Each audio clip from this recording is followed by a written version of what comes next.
All right, we got to talk about this Raw show. What did you think?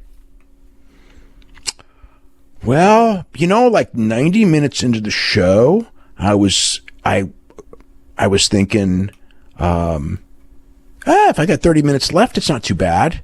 And then it was like, I got 90 minutes left. And it was, I guess that's the story. It was just, I just felt, I've only said this 100 times, but this week I would say it felt too long. I like a lot of the stuff individually, but at the same time, I mean, I don't know. I don't know if there's anything I actively disliked on the show. I mean, it was very predictable. There are things I certainly would have done different, very different in so many of the cases, but I was not surprised at how they were done. I guess by the end of the night, I mean, the whole thing is that Drew, they are really, they are shit at making baby faces, and they are doing a great job with Drew McIntyre. And I thought that he was a great babyface character on the show throughout the show. He, was booked very, very strong, got the thing at the end, but, and you left with that little bit of intrigue. You're doing that 3-way program with, Drew McIntyre, Randy Orton, and The Fiend, which has nothing to do with this pay-per-view coming up. I'll tell you what, like, that's like the mentality that they have. And this is another new one. It's like they're doing matches because traditionally that's what they do. And again, the Survivor Series men and women's match, that's fine. But whoever it's going to be, Roman Reigns against Randy Orton match, it's like they're doing it to do it. And granted, Roman Reigns has no opponent, but Orton does, and they're not doing it because, and it's not like, Roman Reigns is on the show this week doing something with Orton. I mean, Orton's programs are with McIntyre and the subtle thing with The Fiend that's, well, maybe not even that subtle. And it's got nothing to do with the pay-per-view because they're locked into this traditional thing. And I know a lot of people are really, what's the word I'm looking for? I know people who are not in agreement on that, in the sense of, why do we have to do Bobby Lashley against Sami Zayn when nobody wants to see it just because last year we did it this way, or Street Profits and New Day, which I suppose, like, if you did it a year from now, it could be built up into something really big and special, but instead it's just being done because this is what we do in November the last couple of years. And again, on TV, what are we seeing? We're seeing Street Profits against the Hurt Business. We get the Street Profits, the New Day against the Hurt Business. The champions lose a non-title match, and it's got nothing to do with the pay-per-view, although it will have to do, obviously, we're going to set up a title match. So it's just, it's just the pay-per-view is not making, nothing they did tonight. Was there anything tonight that they did that directly affected, like, the match in the pay-per-view? I mean, we did the stuff to affect the team, the building of the team, which was all about teams not getting along on the Raw side. So I guess that's something, but, yeah, I don't know. That was a show. Well, Randy Orton comes out to open up the show, and he's cutting a promo on Drew McIntyre. And he dares anybody from the back to come out and try and challenge him. Alexa Bliss comes out. Randy wants to know where The Fiend is at. She says he could be here. Lights go out. And as Randy's looking around for The Fiend, Drew flies in, lays him out with the Claymore. Randy bails. Drew dares him to give him his rematch. And then Miz and Morrison hit the ring. And Miz demands a referee. The ref flies to ringside. Miz is about to cash in on Randy Orton. Drew claymores him and destroys Morrison and the Miz. And then basically the story is that Drew doesn't want anybody beating Randy Orton except for himself. So when Miz tried to cash in on Orton, he had to stop it. And that's the storyline. He wants to be the person to take the title from Randy Orton. What a dumb shit, huh? I mean, it would be easier to beat the Miz. That's what I mean. But, it's like, hey, Dave, in this case, he is a fighting babyface who wants to avenge his loss to the best. No, he wants to do the right thing rather than the easy thing. I know. I'm just saying, like, from a real life situation, it's like, who do you want to challenge? The Miz or Randy Orton? It would be like the Miz, but he wants to beat the best. The guy he wants to beat the guy pride, the guy that beat him with one move. He wants to beat the guy who beat him. He doesn't want anyone else beating him, and he doesn't want the Miz to sully the championship by doing one of those goofy things that makes the title, I don't want to say less meaningful, but less meaningful. If the Miz has it, right, then it's inherently less meaningful. Miz and Morrison then do a promo backstage, and Miz was going crazy about how he was this close to cashing in and flipping his lid, and finally Morrison says he pissed off the two guys you don't want to aggravate. Tonight, we won a 2-on-1 handicap match against Drew McIntyre, which, believe it or not, ended up being the main event of the program. Yeah. I will say this. His third hour is going to die a death. I was thinking that. I mean, we'll find out. That was my gut watching it. Yeah. But I didn't check how the football game did. So, if it was a close football game, that could matter too. But I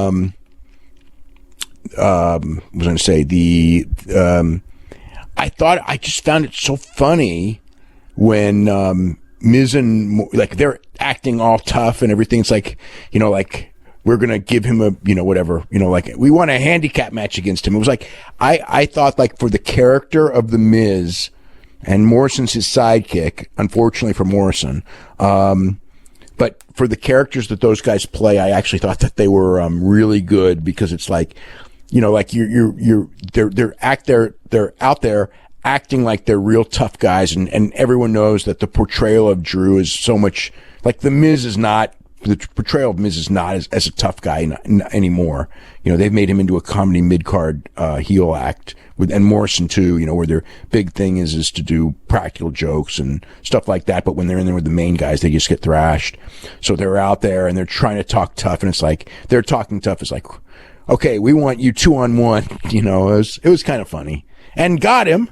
And everyone in the world knew that they were going to lose 2-on-1 to him anyway. We have Jeff Hardy versus Elias Guitar in a pole. So before the match starts, they announce that the rules are that you have to climb up, get the guitar, and hit your opponent with it. That's how you win. And then pin him. No, they didn't say that. Oh, okay. They did not mention pinning him. That's why I was flabbergasted by this match. They said you have to climb up, get the guitar, and then hit your opponent with it. So they do this match. It's actually fine. It's mostly a match. It's not like all climbing, although they did a little bit of that. So finally, Jeff Hardy... Well, there was the one spot where Jeff Hardy climbed, and it didn't he threw a chair or something at him? He threw a stool at him to go to the break. The stool at him, yeah. They come back, and Jeff Hardy climbs up. He grabs the guitar. I thought for sure that something would happen and Elias would get the guitar and hit him with it, but no. Jeff jumps off the top rope, and he clobbers Elias with the guitar, and nothing happens. And then Jeff Hardy has to go down and pin the guy on top of everything else, and he wins. So hopefully, Dave, you said last week you thought this was going to go to TLC. I hope it's just over right now. Yes, so do I. They had a fine match. Let's move on. I thought the match was average at best. For a Jeff Hardy match, I thought it was below average. It was nothing particularly wrong with it. It was just there. Mandy and Dana are warming up, and as of this afternoon, they were advertising this as a non-title match. They changed their mind. Their mind. It is now a championship match. I guess because if it was a non-title match, if the champions won, I don't know why, but I guess the law and interference, was their scapegoat of it, because it was like when I was watching this and it was a title match, it was like they really tried to do something with Mandy Rose and Dana Brooke. I don't know if it's going to take because of Dana Brooke, but they got the matching outfits and everything, the matching ring, the ring entrance and they even looked, like the beginning when Mandy Rose and Dana Brooke would come out together, it always looked like Mandy Rose is just kind of like, I don't know, she doesn't warm up to people or in visual, but this one, at least it looked like that they'd worked with her on it and they were all right. but then just kind of go in there and lose in 3 minutes. It's like, well, I think that the idea was it probably, I don't know, maybe it was originally going to be non-title, and then they figured, well, Nia's got to be mad at Lana about trying to cost them the titles, and so, well, I guess we got to make it. I don't know what happened. All I know is it was a title match. It went 3 minutes. Literally, for 3 minutes, it's the babyfaces beating them up. Like, they took the entire match, and then finally... That was trying to protect them for losing. I mean, that was the idea. Dana ran into Lana on the apron. After Lana jumped up there, Shayna puts her in the choke and submits her. Match was not very good. No, not at all. That was the. But you know what? It's really hard to work good when Nia Jax is in. I mean, that's just the reality of it. There's just what you can't really move her well, and it's not like she's good at putting people over. So it's just hard. It's hard unless you're like. And there was no good explanation for Lana even being out there. Just they needed an angle to put her through the table later in the show. That's all. Well, they got it. Yeah, that's what it was all. I mean, that's the whole thing. By the way, you can see now that like I said, because I was told this by people in the company when I was doing that depth chart thing a couple weeks ago after the draft, because I had Lana on the heel side because I thought she was a heel because I actually watched the TV. And I was like, no, she's a baby face. And she's gonna, and she's getting a real big push. And I go, what? You just put it through the table. Okay, so listen. Clearly she was positioned as a baby face on this show. I mean, she is a baby But anybody face. who says that she's getting a big push probably should be on the unemployment line. Because this is everything except a big push. In their minds, it's a big push. In their minds, we need some new people then. In their minds, every time they put her through a table, she's no. She's This is ridiculous. This is ridiculous. Well, we don't know because no, I do know. We don't have no. Dave, don't. This is not a push. There's no fan. There's no. It's fans, not a push. There's no. I mean, there's no fans. You don't know how the reaction is. I mean, I don't. It's not a push, regardless of the reaction. She's not getting a push. She's lost every single match, and she's been put through a table 7 times in a row. This is not a push. But the reason they keep doing it is because they think it gets her over. I'm not saying it does. I'm just saying they wouldn't do it week after. And well, I mean, I know, but they wouldn't do it week after week, And again, it's not like they're doing this and then writing her off. I mean, the announcers are even talking about like, like the whole thing of like the character that she's just so. The idea is she's so tough she keeps coming back. I mean, that's their mentality. Is it going to work? Who the hell knows? But they. I mean, it is now a key part of every television show, and when that happens after a while, I mean, I've seen stuff where when you become a key part of a TV show where people just kind of like can't wait to see it. Yes, I'm sure if there were fans in the building and she came out, they would cheer for her. She's being positioned as a babyface against Nia Jax. But the idea that she's going to sell 1 ticket, the idea that this supposed push is going to lead to people wanting to see her in these matches. Well, that's not what a push is. Yeah, that's not what's happening here. I don't expect. I mean, put it this way: if you are logically thinking you want to see her in matches, okay, when you watch a match with her, it will alleviate that very quickly, because wanting to see someone in matches for any length of time requires having good matches, or having just this character that's portrayed in a certain way, which is not the way she's being portrayed. Having just, if they can't work, you put them in there with people who can work to make them look good. And that's not what's going to happen with her either. I mean, it's certainly not with Nia Jax. So it's what it is, but they think this is what they're doing, and they're doing it. I mean, we're going to see it week after week. It's been 7 weeks in a row. Charlie Caruso actually asks Randy Orton if he thinks it will be hard to hold on to his title. Suffice to say, he does not think it will be hard. Sarah interviews Truth. She literally asks him, why did you take a match against Bobby Lashley? Of course, the joke is he doesn't know it's Lashley. So Lashley comes out. Truth lays down, says, pin me. And Lashley actually asks him, get up so I can put you in the Hurt Lock. So Truth kicks him. They do one spot. Lashley spears him, puts him in the Hurt Lock, and submits him. So he puts him in the hold afterwards. Gulak runs down to try to pin Truth, but Lashley beats him up. And then he puts him in the hurt lock, and he throws him on top of Truth. Gulak gets the pin. He wins the title. I mean, the 24/7 title, it was always been a joke. It's at the bottom of the barrel at this point. The segment sucked. I don't know why Bobby Lashley's not in that mix with Randy Orton. I mean, who gets pushed harder than him? Nobody. He runs through everybody. I mean, just like for months now. Ever since he lost Drew McIntyre, hasn't he won like every single television match, or at least one? I mean, he's certainly never been pinned. But I mean, they book him now. See, they book him so strong, but they keep him like in with the middle guys, and it's like, I mean, hopefully that's leading to something somewhere. I mean, it's some kind of a payoff where they keep pushing him at this level. I mean, it works. The Hurt Business is one of the really cool act. Because MVP's talking and the way they stand there, and Bobby looks so impressive, and so it's like, but yeah, they book him great though. Night is a promo, and she's upset about Lana, and she says tonight we're going to see if she can pick herself up again. By the end of the night, she'll either not be on Team Raw anymore, or, as a matter of fact, I think I'm going to end her career, and she walks off.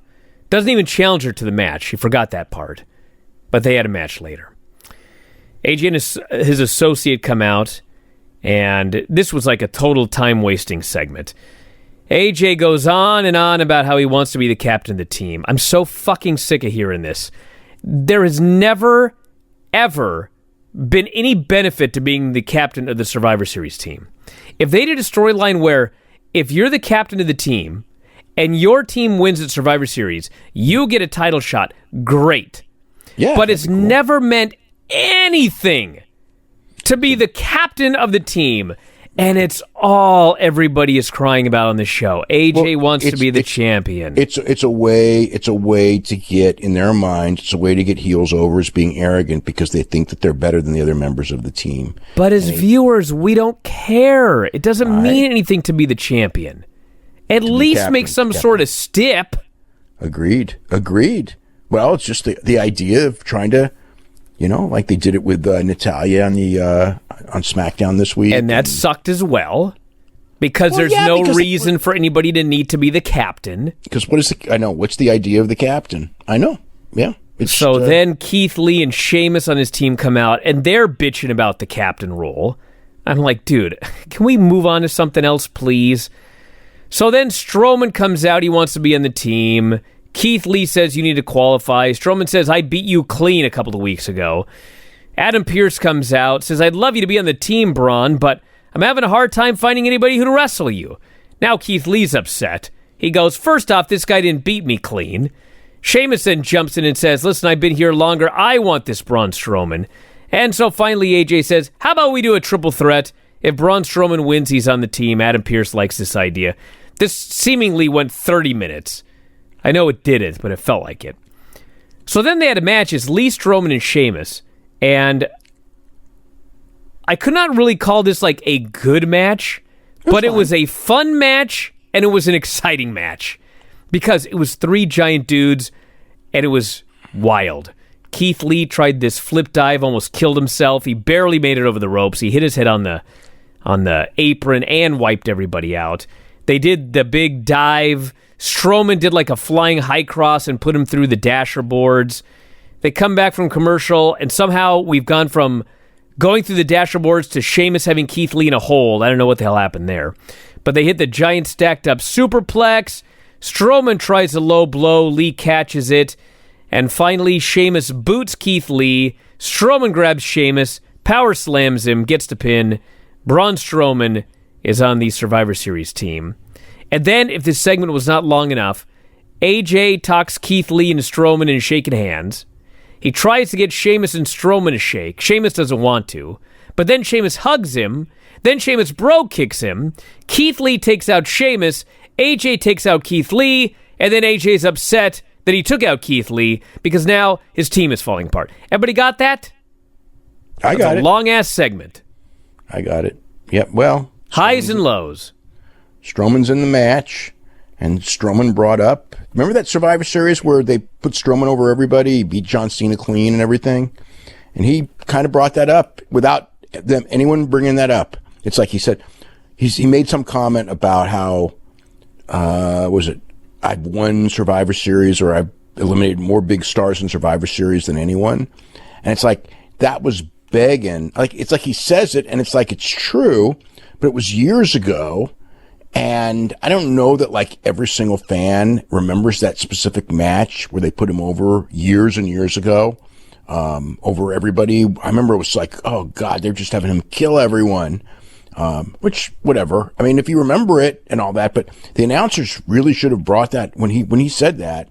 The announcers at some point, during the match, they probably all forgot.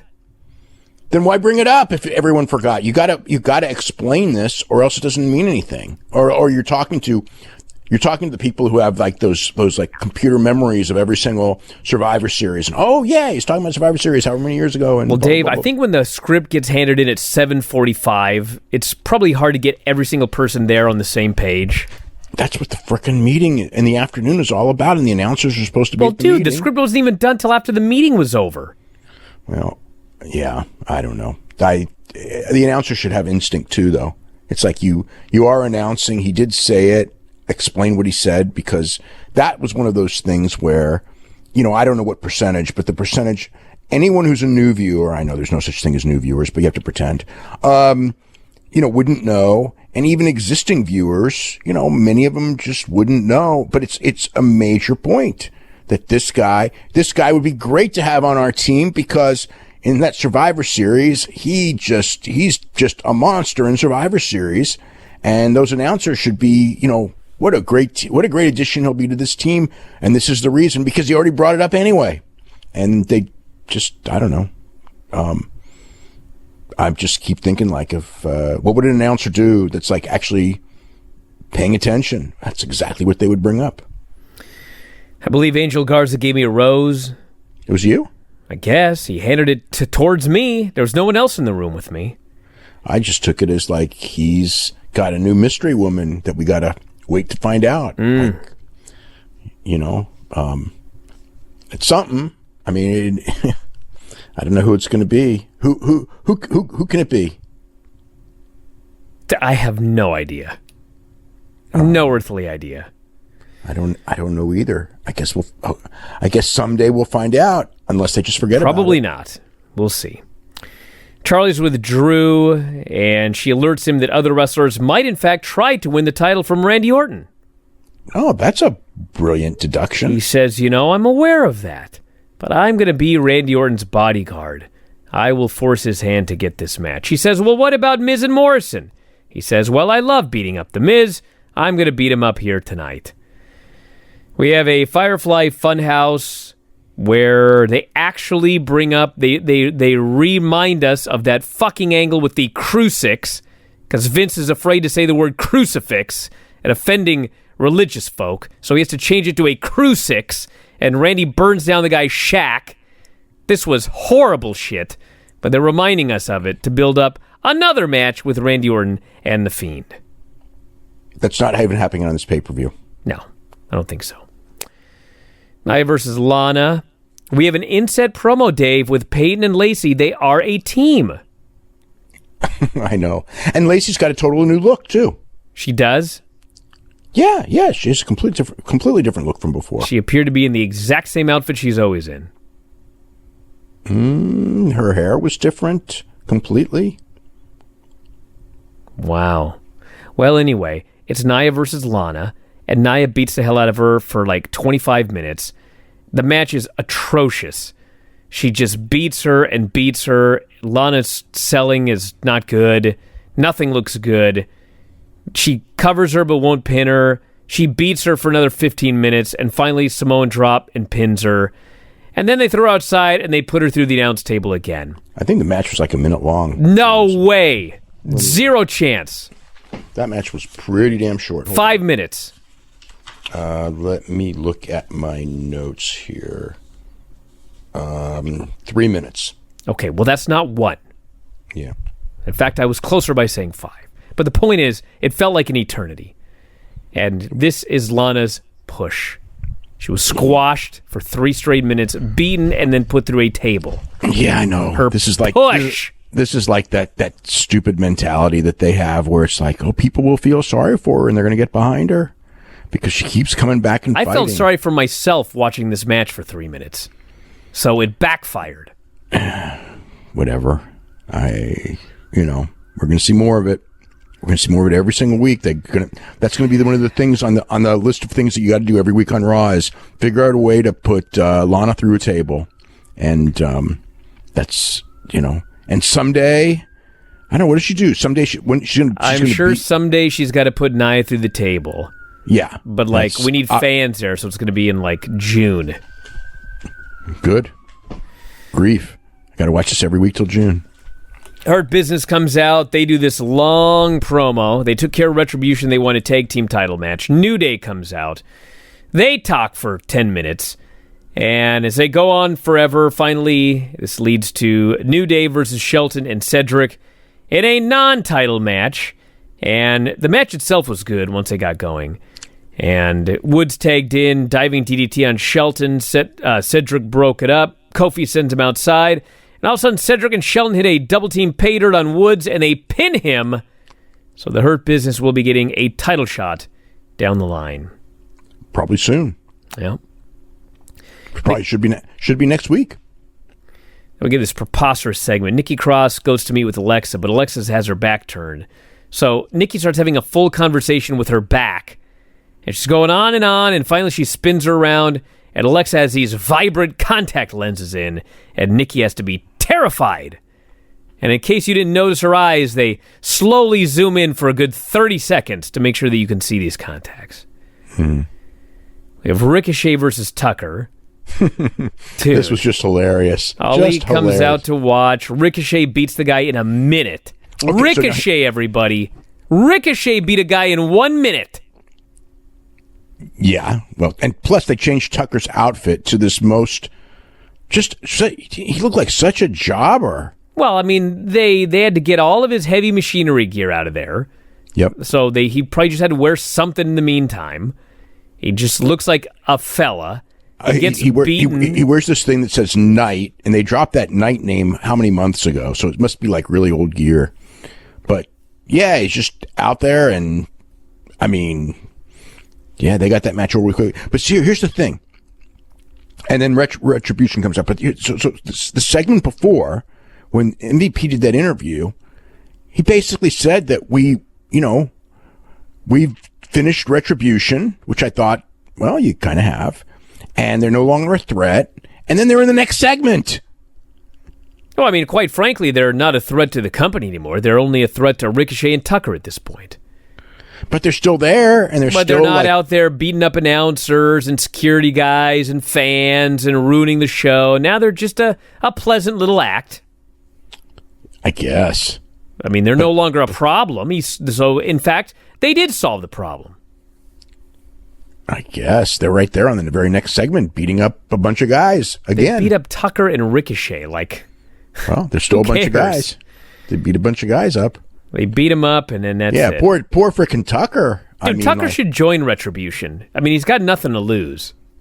Mojo Rawley should, too. By the way, where's Mojo Rawley at? He'll be back in a few months and get 3 weeks. Okay, well, guess what? Chad Gable didn't even get the second week. Well, hey, we called that one. Yep. And then finally, Drew versus Miz and Morrison in a handicap match. As soon as this match started as the main event, I was like, this show's dying. But they actually had a good match. No, the match was fun. And granted, whatever they tell the fans, but the fans were going crazy the last few minutes of this match. Drew's running wild. He's killing these guys. Flip dive outside. Hits to Claymore. Gets the pin. All these Thunderdome fans are having the time of their lives. And then Orton hits the ring, and he lays out Drew with the RKO. And then Bray's music hits as the show ends. So, I mean, the two options are, the most likely option is the three-ways taking place at TLC. I guess it's possible. This would be fucking insanity. But Miz could beat Randy Orton and win the title, and you do this three-way at Survivor Series. And then Miz gets killed by Roman Reigns. And then Randy Orton wins the title back from him. I guess you could do that. I would not advocate that idea. I don't think that they're going to do that. Dude, I put nothing past a crew that thinks that Lana's getting a push, dude. Yeah, I don't think that I don't think they'll do that. I mean, it'd be much easier in booking to do it that way because Roman Reigns could just kill the guy because, you know, you can always do that to Miz. But you make the Raw title kind of worthless. So I wouldn't do it that way. I'll tell you what, I would probably just like, disintegrate that briefcase and try to just forget we ever did it at this point. Cause they, you know, anyway.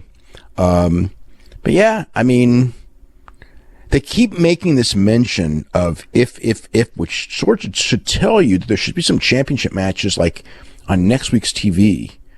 And I mean, I don't know if I was doing Orton and Drew, I wouldn't do it next week. And then the next week would be the, let's see, the next week would be the 9th. So you could do it on the 16th. And then you've still got that's the Monday before, and change the main event. But that would be to change it to McIntyre. But the problem with McIntyre would have to lose. I don't like the idea of McIntyre losing to Orton a second time. I like the idea of, and I think that's what the three-way thing is for. But then if you got the three-way, you're not going to beat the Fiend. And I don't think they're going to take the title from Orton this quick. I know the thought process was Orton and Edge. But man, I don't know. Yeah, I mean, Roman and McIntyre, because Roman would have to win, and it's not the right time for that, especially with McIntyre. Just, I don't know. Whatever. They can choose whatever they want to do, I guess. But yeah, I mean, I think they do a great job with Drew McIntyre, and Randy Orton RKO'd him. So the deal was last week, I don't know if you even heard this, but they were supposed to go off the air with Drew on top. Yes. They just timed it wrong. They didn't get there. It was like about 30 seconds later. And in fact, in the international feed, it ended with, Drew McIntyre pulling out like a pen or something and trying to poke his eye out, which I don't know about that. That's kind of weird, you know, but that was how last week's show was supposed to end. So that's why this week's show ended with Orton on top. And if we'd gotten to see the end of last week's show the way it was supposed to be, it would be, in fact, make sense for this week for Orton to be on top. But for us, who didn't get to see it, we saw Orton get pinned. I mean, McIntyre get pinned on the pay-per-view. Then we saw the show end last week with Orton on top. And then we saw the show this weekend with Orton sort of on top. I mean, laying out Drew, but still being spooked by Bray. So that's where you're at. All right, we got to go through the show here. All right. So it opens up with Miz and Morrison. This is Raw, by the way. Miz and Morrison, main eventers for last week's lowest rated hour of all time, promising another main event tonight. It's a six-man, Orton, Miz, and Morrison versus Drew and the New Day. I'll tell you what, I was not feeling this third hour. Oh, my God, we'll get to that.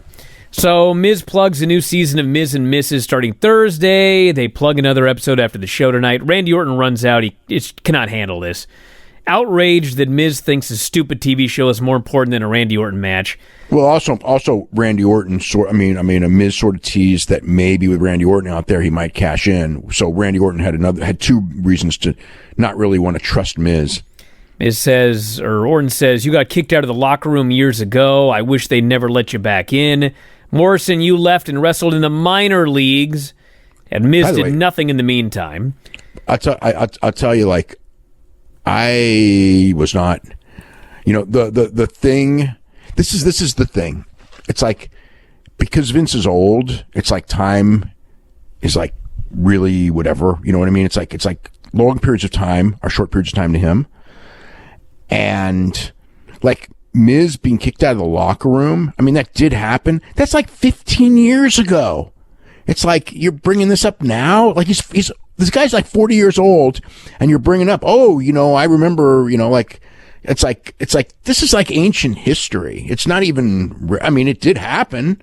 And then Morrison, oh, you went to the minor leagues. It's such arrogant bullshit. You know what I mean? It's like, whatever. It's not I don't consider what John Morrison did. I mean, John Morrison did great work, a lot better work than he's doing now. I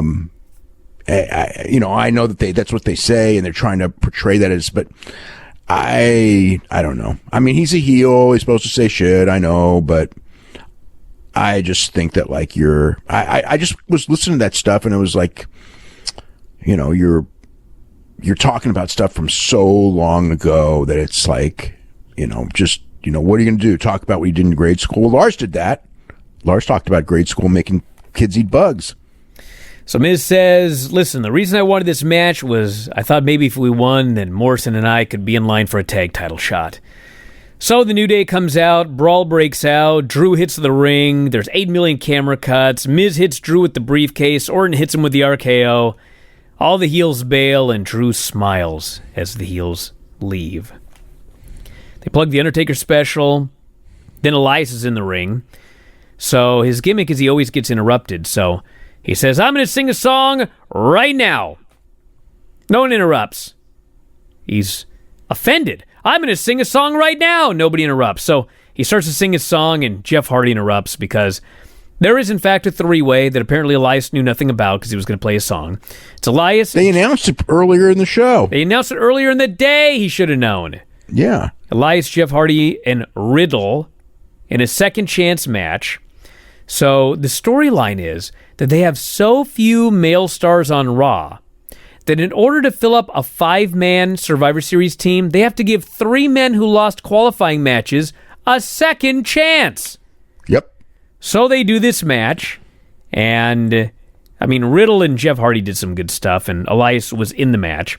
They got rid of him, do this striking battle. Elias flies in with a jumping knee, sends Hardy outside, and Riddle grabs Elias, hits Bro Derek, gets the pin. So Matt Riddle is the final guy on Team Raw after they beat him like a drum repeatedly on the show. But he's on the team now. So, but today they tried to rehab him.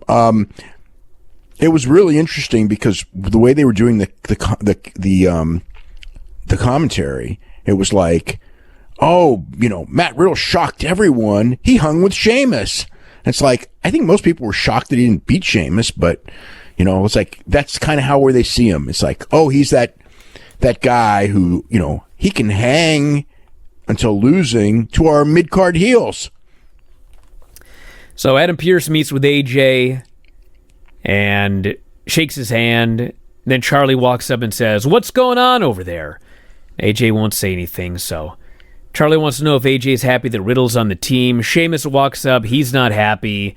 Upset that Riddle is AJ's choice for the team. He says, I thought the winner of the match... Anyway, Sheamus comes up, and he wants to kick Riddle's head off, and AJ says we need to have a team meeting, work together, and that was that. And then Charlie wants Sheamus to tell her... This whole thing... Dude, this is killing me, Dave. This captain thing... On every show. Every show, the captain thing, and the team's not getting along. I don't mind like one team not getting along, right? It's every team. Exactly. How are we supposed to care about a Survivor Series with a bunch of teams that hate each other, wrestling each other? And for what? We still don't know what the winning team gets. It's like nothing. Nothing. We don't know what it means to be the team captain. Nothing. But that's all everybody fights about on these shows. I wrote down everything these guys were saying, but it was a waste of my time. I should have just wrote, Pierce meets with AJ, everybody on the team fights. And then we could do that for like every other segment with teams on this show. Yeah, I know we had done the women's team was the exact same thing. Nobody got along, and they just want to kick Lana off the team. Mustafa Ali does a promo. He's going to wrestle Ricochet later, which was a great match, but we'll get to it. Says Ricochet is a good man, honorable man, brave, courageous, but a damn fool. And when you accept that you're a lie, maybe we will accept you. Then Mia cut a promo. I have no idea what she's talking about. And that was that. Drew Gulak meets with the Hurt Business. You notice that everybody wants to join the Hurt Business. That's like the storyline. They're top heels, but they should be top baby faces. And everybody wants to join them. Now Gulak wants I still haven't figured out why Titus wanted to join them. Although he because they're the cool group. He said because he'd be on TV every week if he joined. Well, that's true. He would get some more TV time. Yeah, he said like it's all business. That was his reason. But Drew was just there to be, the foil of comedy because they're bullies and they beat everybody up, and this was Drew Gulak's week to be that guy. Well, he's there. He's being a geek. He's got a clip-on tie. Lashley's looking like he's trying very hard not to just kill him. So he wants to be in the team. They beat him up. And the timing was actually off, so as they go to attack him, he fell down before he was even hit. And they beat him up. Truth sneaks up. He pins him. He wins the 24/7 title. We have Shayna Baszler and Lana, a match I am not making up. This, from a stylistic standpoint, this match had no chance. Luckily, it was short. The match is horrible. We have Dana and Mandy on commentary, and they are horrible. Shayna totally squashes her and beats her with the choke. Getting over, I'm sure. Can you believe? I mean, it's like their idea of how to book someone to get over, a babyface to get over, is like mind-boggling. You're telling me? But I mean, it's like you can watch the show and you can see they give her all this time. They gave her a promo. They think that she's not quitting and she's spunky and all this, and that it's like, getting tired of this. It's like, if you do it, I mean, doesn't she have to, like, at least if you're doing that role, okay? Because that role can exist and it can work when it's the right person. The babyface has to be someone who gets a lot of offense, comes close, nearly wins, just makes a mistake, and then you go when it's over like, oh, I can't wait. They're on the verge. We want to see them win. This is not that at all. This is just someone who just keeps getting their ass kicked, and we're supposed to think, well, she keeps coming back every week to get put through a table, which, in fact, happened again. Well, first they go to put her through the table, but Mandy and Dana make the save, so Lana, at this point, avoids the table. They go backstage, and Lana's meeting with them, and she thanks them for helping her, and Dana yells at her and says, "We just totally saved your butt." And Mandy says, "We didn't do it for you. We did to send a message to Nia and Shayna." What message did they send? We did it to send a message to Nia and Shayna. That's what they said, but what message did they send? Don't beat up our partner in the Survivor Series match? I don't know. But then they didn't help her the next time. Well, they got beat up, so they couldn't help her. You cost us the tag titles, leave us alone. That was the conclusion here. Yeah. Then we have this fucking AJ Styles team meeting. Calls out Riddle, Sheamus, Braun, and Keith Lee. They all have to face the camera and awkwardly crane their necks sideways to look at each other. AJ's talking about how he needs to be the captain. They don't want him to be the captain. They yell at each other for beating each other up last week. Riddle has code names for everybody. Fireface for Sheamus. Everybody has to do the fake laugh. Sheamus wants to know what Riddle's code name is. He says Dopey. And Riddle says, "How'd you guess, bro?" Yeah. AJ says, "Everyone shut up. We're up against these guys on SmackDown. They're great. Do you guys really want to lose to these people on SmackDown?" They all get mad at AJ over being the captain again. And then AJ announces Sheamus and Strowman versus Riddle and Lee with AJ as the guest referee. He says this will help you all gain respect for each other. So they do this match, and it actually turned into a fun match by the end. It's like usually when there's 3 referee bumps in a match, it's usually like a crutch. But this one, the referee bumps, because it was AJ as a referee, I mean, they were all contrived, but I thought it was like, the whole match is a joke anyway. So, I mean, as far as it was a fun presentation. So he gets bump. Then Keith Lee makes a hot tag, and actually made a hell of a hot tag. He threw Sheamus onto Braun. He powerbombed Riddle onto Sheamus. This was the most Keith Lee moment of his entire main roster run. Sheamus went up for a brogue kick. Strowman blind tagged himself in. He runs over Riddle, goes for the power slam. Sheamus tags himself back in. They get into a big argument. Sheamus brogue kicks him. Riddle rolls up Sheamus and pins him. So Matt Riddle got 2 wins on one show. Yeah, It's practically a miracle. Well, good for him. I guess. So much for the idea that they weren't letting him win because of the lawsuit. Now they've gone in the other direction. Well, it's like every week they change their mind. Oh, this week we got to beat the guy because we got to get heat for somebody. But this week we want to rehab him so he's going to win twice. And he's on the Survivor Series team. But the teams hate each other, and that was that. Well, I mean, it was the right finish to do. I mean, if the way that match was going and everything like that. And that way, because they pushed the idea that Sheamus had beaten Riddle, so now it's Riddle's turn to meet Sheamus. We had a totally awkward and goofy segment with Alexa and Nikki. Nikki's trying to be all serious and apologizing. Do you need my help? Alexa's being a gimmick. She's all happy about the Fiend. And finally, Nikki says, "This is serious. It's me or him." And Alexa says, "I choose him!" And she walks away, and this was wacky. Yeah. Charlie alerts us the Hurt Business gets a tag title shot next week. And then Lashley and MVP come out, and MVP says it's going to be Hurt Business versus Woods and Kofi next week. They're going to win. They're going to face the Street Profits at Survivor Series.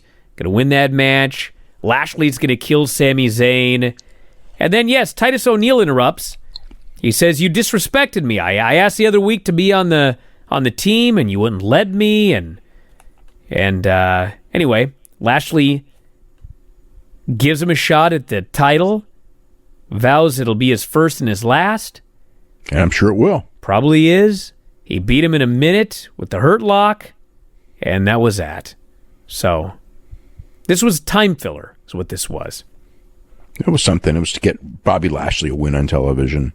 They're doing a great job of building Bobby Lashley up. I don't know what for. For what? I don't know for what, but, I mean, he is the most protected guy on, I think, any brand. Well, maybe Roman. Roman's the most protected guy, and then Drew, and then Orton. But Drew lost the title. When's the last time Lashley lost something? Yeah, but Drew's really protected. But yeah, Lashley just beats up everybody on the mid card like nothing. So yeah, he should be. I mean, well, he is U.S. champion, and he does have no contenders because the only last contender he had was Cruz, and they sent him to the other side. Which, whatever happened to him? It's a goddamn good question. I mean, they could use him on Raw, and now he's on SmackDown, and it's like, oh, what a great draft choice SmackDown made, and then like now we never see him again. Where is this man? Well, maybe if he's off TV long enough, he could just come back to Raw, and everybody will forget that he got drafted, and they could just put him back in the storyline. Yeah. We had Sheamus and Drew, and this was so weird. Sheamus goes up to Drew, and he's outraged that his team is in shambles. And he's upset that Drew didn't join the Survivor Series team last week, even though Drew has a match. Does he have a match? No, Drew has no match. I guess he has no match, so yeah. He's focused on Randy Orton. So Drew says, well, maybe you shouldn't bro-kick your partner. Sheamus says, the guy deserved it. He says, you know what, Drew? I hate my partners, and I wish that you and I could team up again like we did in the old days. Cross Ireland and the UK, kicking everybody's ass and drinking pints. Drew says, you know what? Those were the best days of my life. Sheamus says, we would go out there and we'd wreck the place. And I want you to go out there and do that tonight, and then maybe we'll have some pints later. And Drew says, when I win that title back, we'll have pints all over the place. And they smile and they fist bump. And I was like, what in the hell was that? I liked it. I was just totally confused. Well, no, they've been playing up the idea that those two are best friends, even though one's a heel and one's a babyface. So I'm thinking, when did they play that up? Last week too. What did they do last week? Last week they had a segment exactly like this. Did I totally miss that segment last week? You must have. They did a segment exactly like this. They're building these two up as best friends from way back, even though one's a babyface and one's a heel. Well, you know what? You know what I don't like about it? I shouldn't say that. I'll give it time. Okay. What I expect to happen is they're going to tease this, and then Sheamus is going to turn on the guy and beat him up or something. Well, next week, I mean, with the Randy Orton and Drew match, is either going to be Sheamus costing Drew the match, or the Fiend returning, one or the other. I mean, Don't you Well, it figure? should be the Fiend if they're building up that three-way that they've been building up. Dude, Yeah. I watched this, and when it was over, I thought, you know what? I want to see these two guys team up. I want to see them go out there and bro kick and claymore everybody and beat everybody's ass. That'd be a lot of fun. Yeah, but one's a heel and one's a babyface. It doesn't matter. He could do a turn. Well, Sheamus could turn, but I don't think that that's. The one thing I don't think is that Sheamus is turning. I don't see that one happening. This is probably a short-term thing to lead to Sheamus turning on the guy. Yeah. Nia and Shayna do a promo. Oh, my God in heaven. Nia's ranting about being the team leader. Going on, and this leads to Nia versus Asuka. And selling for Nia Jax is not Asuka's strong point. All the other Survivor Series team members are out there watching. Lana and Shayna jump up on the apron. Shayna puts her in the choke. Asuka gets a flying hip attack. They're supposed to fall off the apron on a Dana and Mandy. Mandy didn't even try to catch them, and then she fell down anyway. And then Asuka puts Nia in the Asuka lock. Shayna hits the ring and attacks for the disqualification. So the rest of the Team Raw hits the ring. They're all fighting with each other.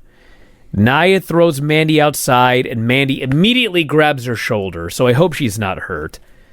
Lana's left alone in the ring. Shayna throws her outside. Nia puts her through the table again. Mm-hmm. Every week. Has to happen every week. Every week. Yep. We have Angel Garza giving me a rose again, and then we have the 7-person 24/7 title match. It's Truth, Tucker, Gulak, Eric, Tozawa, and the Lucha House Party.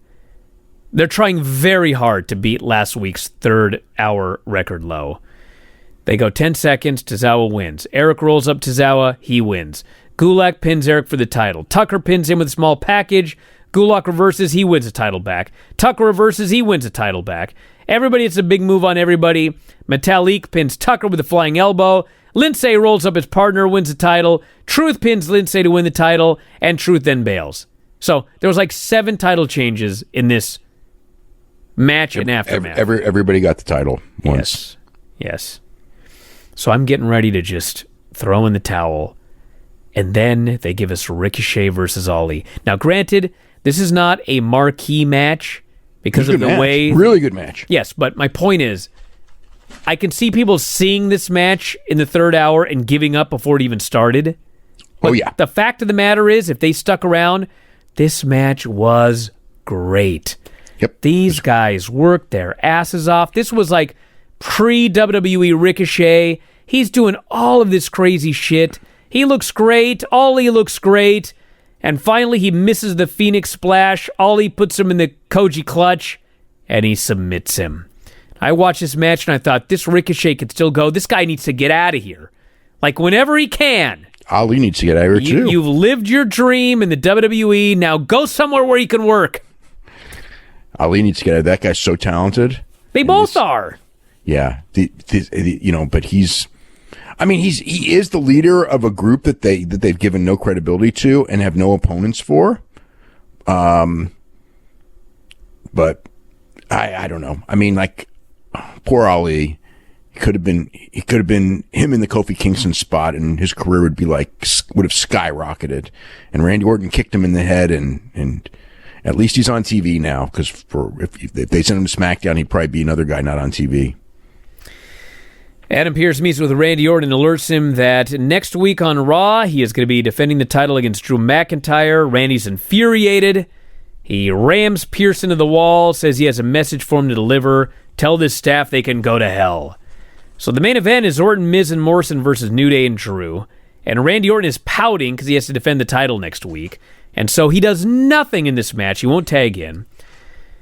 At one point in this match, they got the heat on Xavier, yeah. And Morrison is in there, and he's basically breakdancing on top of Xavier, and then he jumps and does a double foot stomp, and then he falls into a falling forearm, and he rocked this poor guy. And you can hear one of them say, "Oh, shit!" And Morrison checks on him, and then he puts him in a long chin lock. I don't think that, he knocked him out or concussed him, but he hit him way too hard, and they basically had to stop the match for a while. So finally, Xavier gets back into it, and he makes a hot tag, and Drew's running wild. hits a future shock on Morrison, goes for the Claymore, but then drags him to the corner, and he demands Randy tag in. Orton gets on the apron, he teases tagging in, but then he bails. We get one more minute of high spots, and then Drew hits Morrison with the Claymore and pins him. And that's how the show goes off the air. I liked the story, where Orton wouldn't get in the ring and then Orton just walked out on him. It's different, it's so. The match was good. It was an entertaining match. It's a fun match. Yeah, I don't know how. I don't know how it will do, but I thought it was. The third hour felt like death for ratings. But the last 35 minutes of the show were very good. It felt like death for the ratings, but I did not have the feeling that I had last week. Last week, I really felt like it was going to die a death, and it did. This one felt like it's going to do bad, but I did not feel like this was going to do record low bad. But I guess we'll find out tomorrow. Well, it probably won't be record low. Last week, you had the day before the election. You had a football game that was, and you had a really shitty third hour. That was why you had a bad third hour, and you had a real close football game. You had a lot of different things in place to set a record. The Raw review tonight actually has news. We have a brand new WWE champion, Drew McIntyre, beating Randy Orton in the main event of the show with the Claymore. He is the new champion, and that means things have changed at Survivor Series. It is now going to be Drew McIntyre versus Roman Reigns in the champion versus champion match, rushing it on a pay-per-view with a week's build, and I guess we see where things go with Randy Orton and The Miz. Yeah. I don't know what... I suppose they could do something with The Miz. I don't know what they're going to do with Randy Orton as far as the pay-per-view goes. But, there's a million different things they could do. He could interfere and cost, Drew McIntyre the match on Sunday. But, yeah, they also had... so the situation with the women, they switched Peyton Royce and Lacey Evans for Mandy Rose and Dana Brooke. So... obviously, if you watch the show, you could see that Mandy Rose was legitimately injured last week. She came down on her shoulder while working with Nia Jax, and I didn't see. Was that even on camera? The exact thing that happened. Oh yeah. Okay. You couldn't really see what happened, but Nia grabbed her. And she went to throw her through the ropes, and that's right. Then she kind of got caught in the ropes and grabbed her shoulder. And landed on her shoulder. That's right. I remember the spot now. Yeah. As much as people like to blame Nia, and it may very well have been Nia's fault, it didn't look like anything. I didn't think it was that Nia's stuck fault. out as anything that Nia did wrong. I didn't think that one was Nia's fault because she just got her legs hooked and landed on her shoulder. So that was like. So that injury was legit, and if you watched, they just got her out of the match really quick, and then they did a worked injury on Dana Brooke. For whatever reason, they didn't just want Dana Brooke in, and they brought in Peyton Royce and Lacey Evans, and this is right after Peyton Royce had tweeted something like, "I'm not gonna form when she did that tweet about how she wasn't going to team with anybody else, it absolutely was not going to happen, no joke," or whatever she added to it. I was like, do you know who you work for? The moment they see that, there's going to be an angle tonight where you're with Lacey Evans and you're going to be hugging each other and together as a team. And sure as shit, that's exactly what happened. Yeah. So I would say it, I don't know if it's, I would call it a lateral step. I don't know that it doesn't feel like it's anything better, but I don't think it was anything worse. It's going to be bad for her because it was her best friend from childhood. But quite frankly, as far as match quality goes, it probably will be a little bit better with Lacey Evans. I guess. I don't know.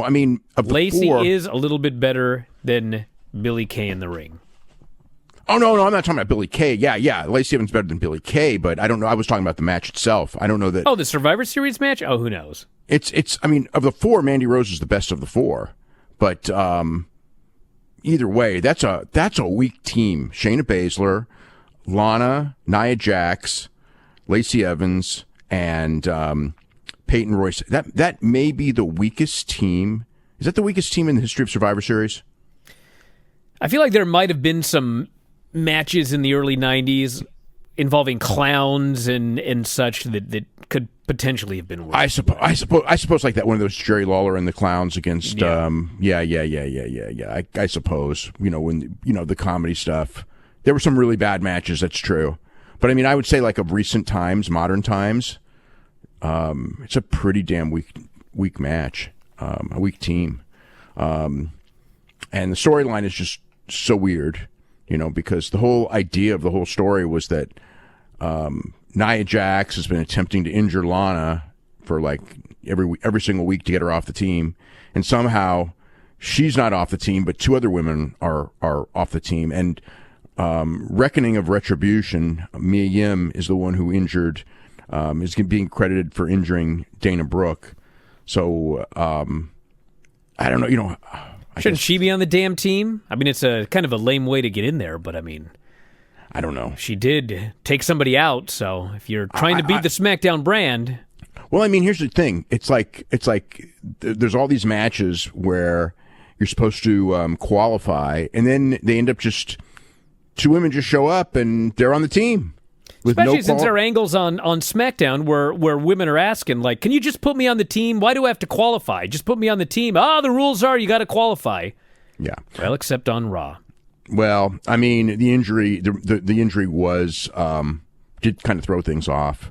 So, and you do have to have 5 people.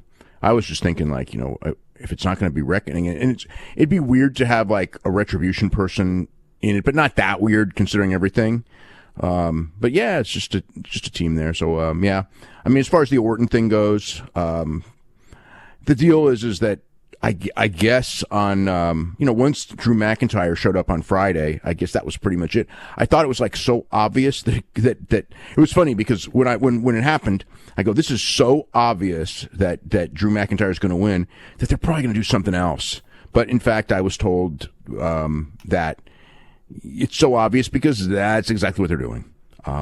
So this begs the question. Obviously, if Drew is just going to win the title back on television, I mean, maybe they wanted. I mean, maybe it sweeps. I mean, are we in the middle of sweeps right now, or what the fuck's going on? Like, why did sweeps aren't important when it comes to cable. Why did you beat Randy Orton, or why did you beat Drew McIntyre? Just because they and have then nothing, just put the belt right back on him again. Because they got nothing going on, and they'd already done a bunch of Randy Orton, Drew McIntyre matches that Drew McIntyre kept winning, and to keep it going, they had to have Randy Orton win one, so they did. But in the end, I mean, yeah, you could have held off to the pay-per-view, but I guess they wanted a babyface heel dynamic in this match. I mean, Roman Reigns and Randy Orton would have been such a nothing match. I mean, really, it's been not even that it's been done before. And technically, I know technically as a wrestling match it would be fine. They're both good wrestlers, but it's two heels that the eventual thing would be that everybody would cheer Roman Reigns, and they're not really looking for that this week, so this is what they do. Roman Reigns and Drew McIntyre is kind of like the battle of the top dog in each brand. I mean, Drew has been the one that's since before WrestleMania, has been since the Rumble really has been pushed as the top guy on one side, and Roman Reigns has destroyed everyone on the other side. Or actually, his cousin's destroyed everyone on the other side, but he's still the top guy. He's destroyed his cousin twice. So yeah, so you have that. I mean, there's no what's the word I'm looking for? I mean, there's no great prize in who wins, and I'm sure that the finish has to be gimmicked in some way because I don't think they want either of them to lose. But as far as like the dynamic of a match, it's it's the strongest match you could put on now. So now I know what the argument is you know what? And this is a real valid one.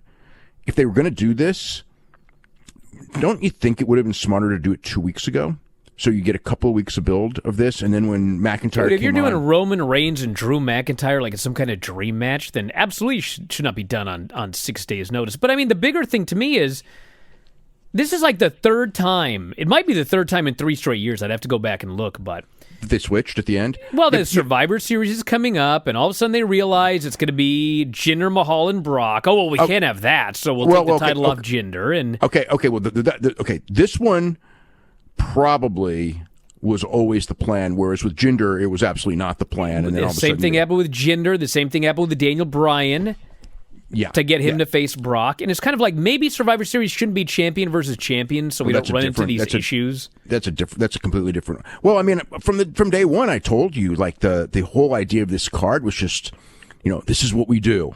You know what I mean? We have the champion versus champion, even if, whatever. It's like the matches don't have to be intriguing, and they've done some build for New Day and Street Profits, and I guess that there's.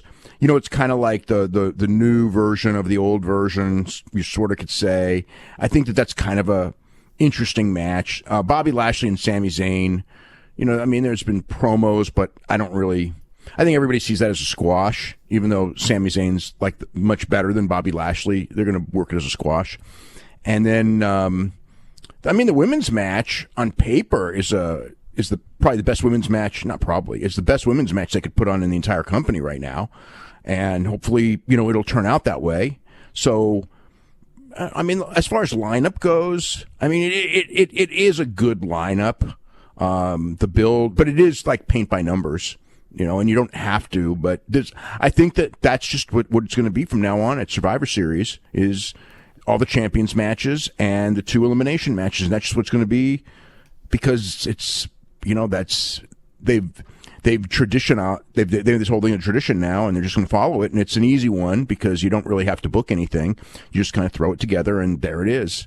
But again, like looking at it, it's really not. Now that the card's all pretty much settled, it's a pretty good card. The women's elimination match is weird because really, if you look at that women's match, could be a disaster because except for Bianca Belair. Ruby Riot's a good worker and all, but except for Bianca Belair, it's kind of like I feel like it's not all that interesting. Like Shayna, I guess Shayna can work with the right situation and it works. Nia Jax is just a nothing. Lacey Evans is fine, but she's like gotten no push and she's not over or anything like that. She's definitely improved. Peyton Royce is just there, and Lana is not a good wrestler, and they portray her as such a not a good wrestler again this week. Jesus Christ, it's I know that they're probably going to have something where she puts Nia through a table someday, and in another month or so, and it'll be the big payoff and all that, but. Geez, I don't know. It's still, she should be a manager. It's like not everyone who's a woman needs to be a wrestler if they're like a really great talker. It's the same with Zelina. It's like, what benefit was Zelina Vega? And now it doesn't matter anyway, but what benefit is of Zelina Vega to be a wrestler when she's a marginal at best wrestler when she's a great manager? Be like 20 years ago or 30 years ago, 25 years ago, Bill Watts going, you know what? I'm going to break up Jim Cornette in the Midnight Express. I'm going to make Jim Cornette a wrestler. That's actually what it's like. It's like, well, that's stupid. He's going to be a terrible wrestler. And it's like, yeah, but they've been together as a team for too long. They've been together for 9 months. And what do you do with a tag team? You break them up. And they actually do that. So... Well, let's go through all this here. So, the big promo at the beginning with Drew and Randy Orton and everybody like that. And Miz ends up interrupting with Morrison. And the stuff with Randy Orton and Drew is all great. And then Miz is out there just being a total comedy guy. He's making jokes, and it's all stupid. And it dragged it down. Every time Miz came out, it just dragged this whole thing down. I think the idea, obviously, is to tell you, and this one, like, nothing even happened. But the idea is that, Miz is going to cash it in, by the end of the night because, that's the only, why would he be there if he's not? Or at least make an attempt, and it's a spot, which they didn't even do the spot, but that was the idea. You got to remember that the last couple of weeks, Hour 3 has not done very well. And obviously this week, they pulled out everything they could for Hour 3. They brought back, they put up another episode of Miz and Mrs. on after. I don't know that that's going to work 2 straight weeks, but we'll see. But certainly Drew and Randy Orton, in theory, should keep the audience. In theory, this should be a higher rated show than they've been doing. It would be, if it's not, that's going to be real sad because the whole thing, is done as a ratings gimmick. It should, but you just never know. But I think it will. But they were, that was the whole thing is like, we're going to see this championship match and then Miz is going to come out, not realizing, I think, that if you didn't have Miz come out, I think the championship match actually comes across stronger with just the two top guys in there rather than watering it down with the mid-card comedy guys, especially, Miz and Morrison, it's such comedy and not really what I would call good comedy either. They got their act and they're both good talkers. Morrison used to not be a good talker. He's very good now, but it's like they're just slotted in this way. They're given no booking credibility whatsoever. So then you kind of mix them with the top guys, and it's just it's like you said, it's just comedy. So the other key was that Miz talked about Bray not being there last week and said it must be because he is afraid of the Miz. That played into the show later. Nia and Shayna meet with Lana. They've been signed to a 6-person, and apparently Lana set it up, and they're upset with her about that. And she says, I just want to prove that I'm not a fluke, that I belong on this team. And unlike Randy, I'm actually going to participate in this match. And Nia basically tells her, do not even think about taking into this match tonight. What's the purpose? Because Lana did not come across as a babyface at all. Are you telling you? So the match is next. Yeah, but it's go ahead. Yeah. Well, this is the whole key. So it's Nia, Shayna, and Lana against Dana, Mandy, and Asuka. The story is that Lana wants this match to prove that she belongs on the team. The heels don't want her involved. They think she's a loser. They tell her not to tag in. So they do this match. Shayna, at the end of the match, gets first, Shayna takes out Mandy first. Yeah, they did the injury angle for Mandy. Immediately. Obviously, they need to get her out of there. So basically, the baby faces are down 3-2. And still, they win. But here's the whole key. So Shayna gets the choke on Asuka, and she's literally about to beat Asuka and win this match. And Lana blind tags herself in. And get a title match, too, out of it. So Lana blind tags herself in, and Shayna starts to scream at her, rightfully, because she was about to win the match. Lana, who is allegedly getting a push here, she fucks the whole thing up. She gets kicked in the head, and she gets choked out. No, Asuka lock. Well, it's choked out. Yeah. But the whole point of this is like... Immediately. She looked like such a geek. Yes, she's crying afterwards. We're supposed to feel sympathy for her, even though she fucked up. Completely. The other people were winning. She made a dumb mistake. She got beaten clean in the middle. And how is she supposed to be a babyface? How am I supposed to feel sorry for someone whose character is so stupid? Because she pouts in a crying way, and you're supposed to feel sorry. I felt no sympathy for her. I was mad at her. My thought was your teammate had the match won, had a championship match right there, right in her grasp. Your team won, and it wasn't like it was this what's the word I'm looking for? Like a close call. It's like she just has her in the choke. You know what I mean? It's not like she did the hot. If they would have done a situation where, she tags in, and then Shayna gets the choke.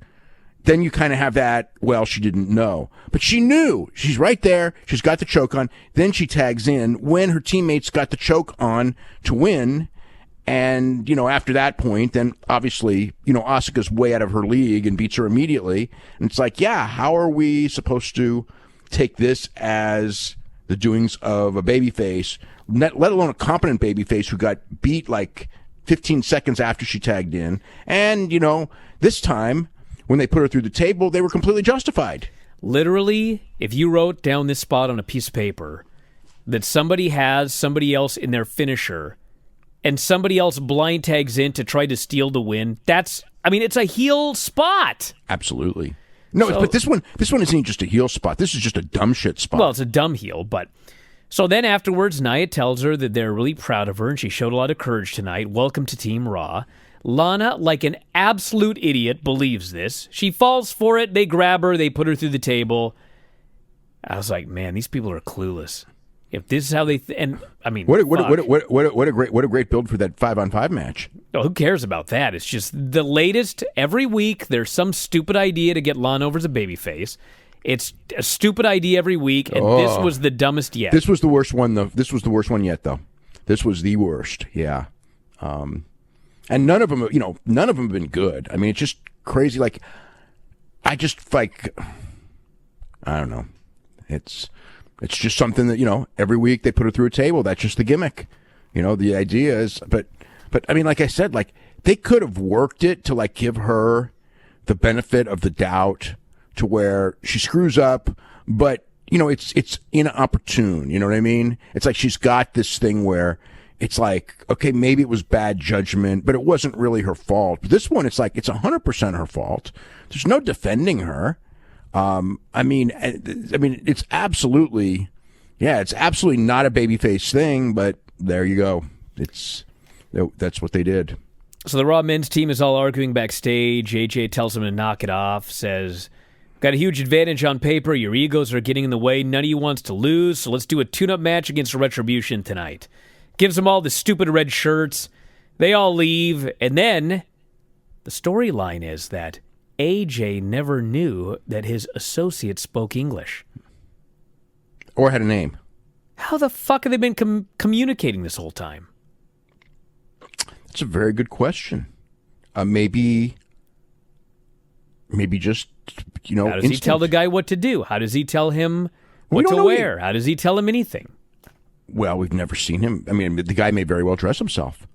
I'm sure he dresses himself, but like, how does AJ tell him where to be or meet me here or whatever? I mean, they just show up and hang out together? Mutes?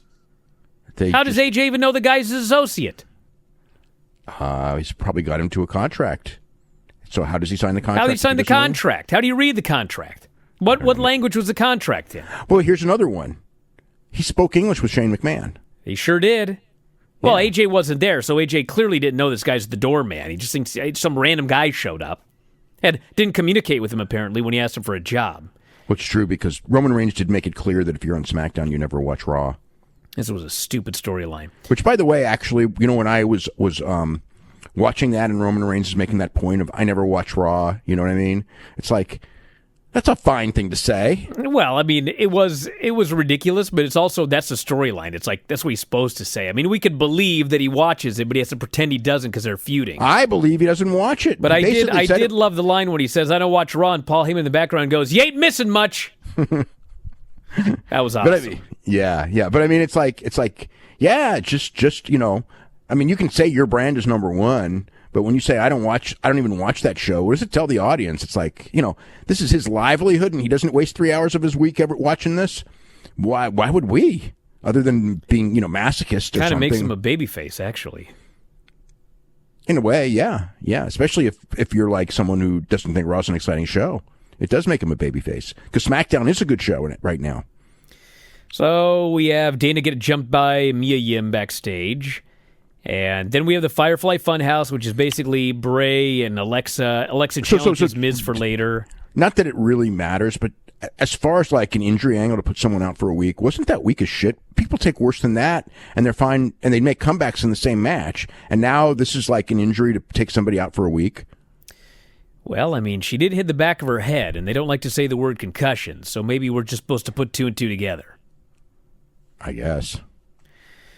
We have MVP out for a promo, talking about all these matches coming up in Survivor Series. His guys are going to beat the New Day, win the titles. New Day comes out, some goofy comedy, and then we get the match, which is New Day and Cedric and Shelton for the tag team titles. This is a really good match.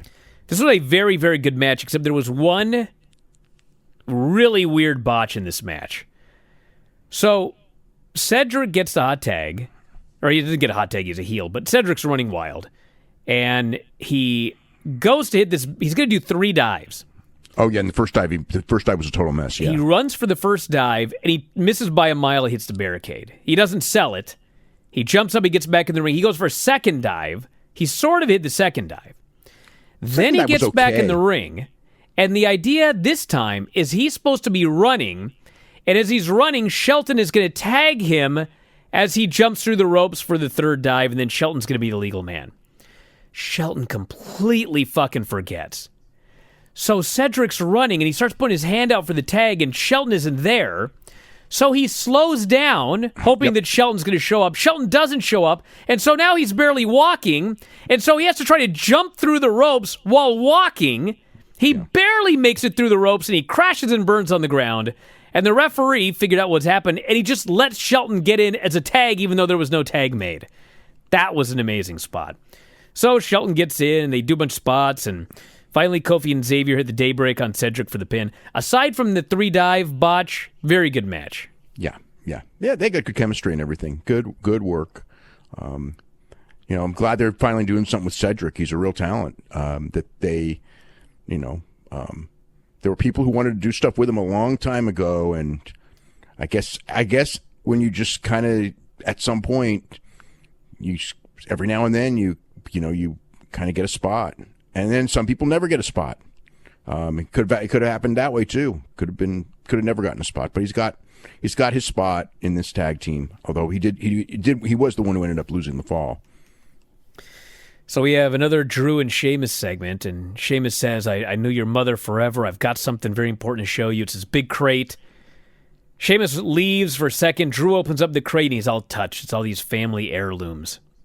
Turns around, and there's Sheamus. He's presenting Drew with this gigantic sword. And Drew is touched, and Sheamus leaves. And I'm just watching this thing thinking, this Sheamus character in this storyline right here is an endearing character. I'd love to see these two guys, a team, beating everybody's ass, and I just have this feeling. Well, I think Drew needs opponents. Man, oh man. So there you go. But I mean, I thought it's like the only time that people are actually friends in this promotion is when they're leading towards a breakup. Yeah, isn't that every time someone's like your close personal friend for years? Isn't that like a tip off that you're going to break up and turn on? What does that tell you about Vince, by the way? Well, that's my closest friends turned on me. That's all I know. Yeah, but I mean that's been standard wrestling. That used to happen to Dusty Rhodes in Florida constantly. There were exceptions, but every time they would bring somebody in who was like his friend since high school to Florida, you knew the guy was turning on him. I mean, it was like that was just a guarantee. So it's just that's not a Vince thing. I mean, that's just standard wrestling. For when you have a top baby face, you constantly have people double cross them for whatever reason. I thought the thing when this segment happened that I was thinking, because I knew that Drew was winning, but it was almost like when you watch this, you're almost going like Sheamus is going to cost him the match, which didn't happen. Maybe he will. There's why we think that, by the way? Because there's so little week by week storyline progression, like 90% of the time, that anytime you see an angle, the assumption is it must be for this show here. Because every time they shoot an angle for next week, it's never followed up on. So it's either going to happen here or it's never going to happen. Well, I mean, no, because this is the third week of the angle. I mean, if it was week 1, I wouldn't have thought anything of it. But by week 3, and this was like the real touching week, it's almost like, okay, now you've really established them as buddies, so then you do the turn. Maybe they'll do the turn on Sunday. Whatever. I presume it's coming, and it's fine. Whatever. I don't know. I don't have like high hopes for it, but whatever. I think they're friends, and I know that. The one thing with those guys is that. I wonder if it was Drew who said this. No, you know who it was? Me mixing up my UK wrestlers. It was Stu Bennett who said that to me. It was that UK motto of you always hit, but it was in reference to Drew. It's like you always hit your friends harder and have better matches with your friends because you're not as concerned about hurting them because they're your friends. We had. Is that a doctrine in wrestling? Because when he said that to me... No, it's not. Well, it's the Stu Bennett doctrine of wrestling, is that when you're in there and you're wrestling one of your friends, you can hit them harder because they're your friends, and it's like a trust thing. Dude, do you know what happened if I would have gotten in there with Buddy and hit him hard? That'd be the last match we had together. Yeah, well, these guys have a different mentality on stuff. They hit hard. They really do. They sure do. Well, hey, if Drew wants to be hit hard, then Sheamus is his man, so... Absolutely. He's got that worked out right. Yeah. Retribution versus Sheamus, Keith Lee, Matt Riddle, and Braun Strowman, AJ on commentary. Do I even need to tell you guys what happened? The Raw team all started fighting each other. They're all yelling at each other. They're screaming about who's the fucking captain.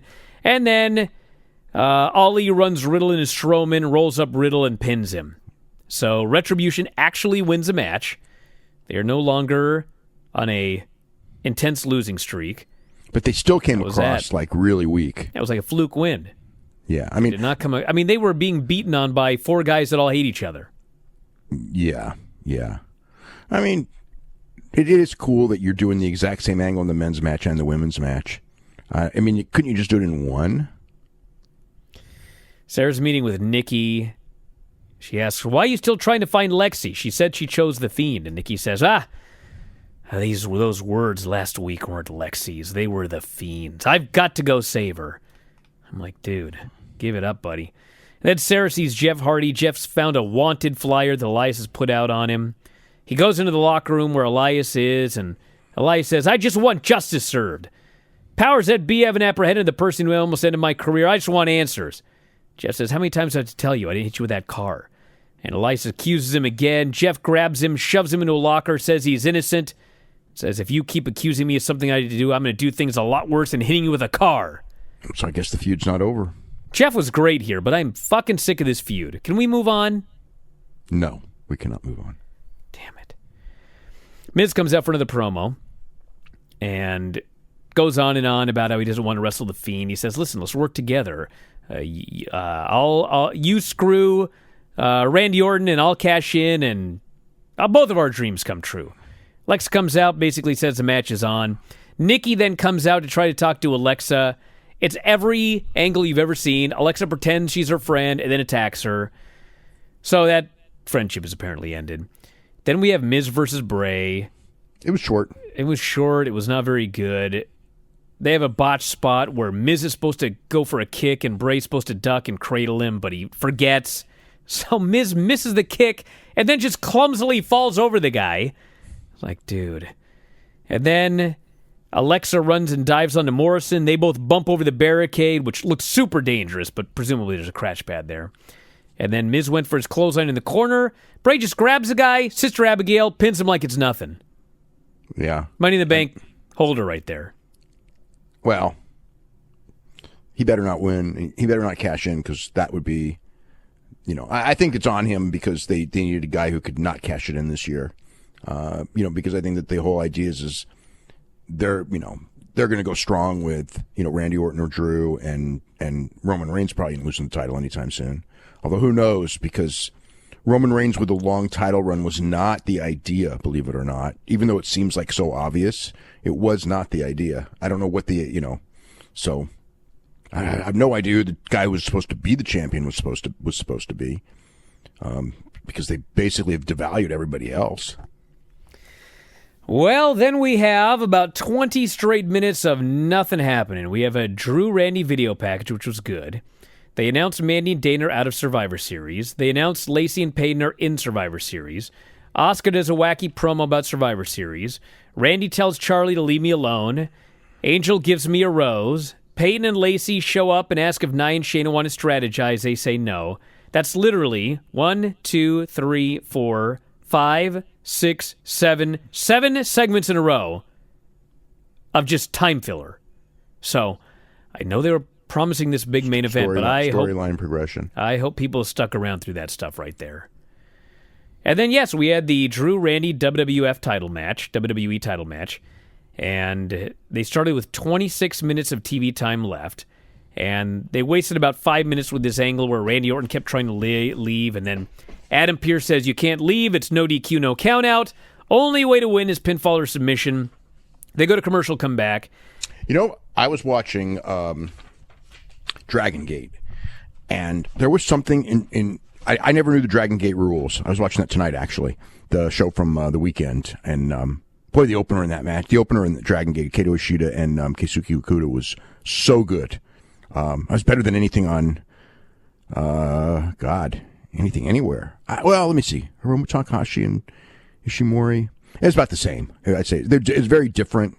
I mean, it was harder hitting for sure. But anyway, the point is that in Dragon Gate, they have a rule that if the champion gets disqualified or counted out, that the title is held up. So that way, they still don't do I guess that they don't do, because the rest of the Japanese companies, when you do that, it's, if you get counted out or you get disqualified, you lose the title to the other guy. But I guess in Dragon Gate, you just hold the title up. But the key to all this is that that complete illogic stupidity spot of you're walking out and threatening to leave, which half the time you can get away with and just, and it's fine. And the other half the time, some authority guy goes, you can't get away with this. It's totally inconsistent. I mean, it's like, that's one of the stupidest, from a logical standpoint, it's one of the stupidest spots in wrestling is like the heel, just walking away and somehow keeps the title by quitting in the middle of a match. So, well, quite frankly, that's the way to do it, because if you're in a match and you just walk out of the match, you have vacated the match. Yep. You should vacate your title. Absolutely. Doesn't mean the other guy gets it.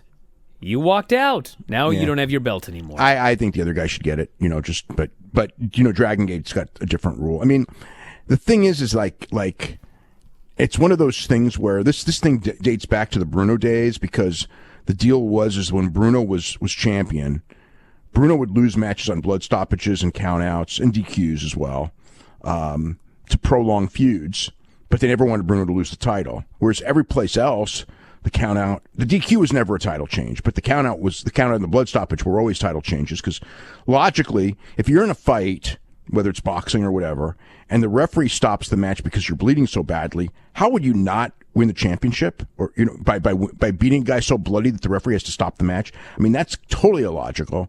And then the countout, the thing with the countout is you can do gimmick countout finishes, and sometimes they're really bad. And in today it wouldn't work. And in the old days it actually worked pretty well, but today it wouldn't. People would hate it, But the point is that like the idea of the walkout countout and then you retain the title is, I mean, here the whole idea is we need something for a commercial break, and that's what the something was. But I'm watching him like walk out, and it's just like, he ain't walking out. We got 20 minutes to go or 18 minutes to go. He ain't walking out, and it's just so stupid in this big championship match to threaten that spot.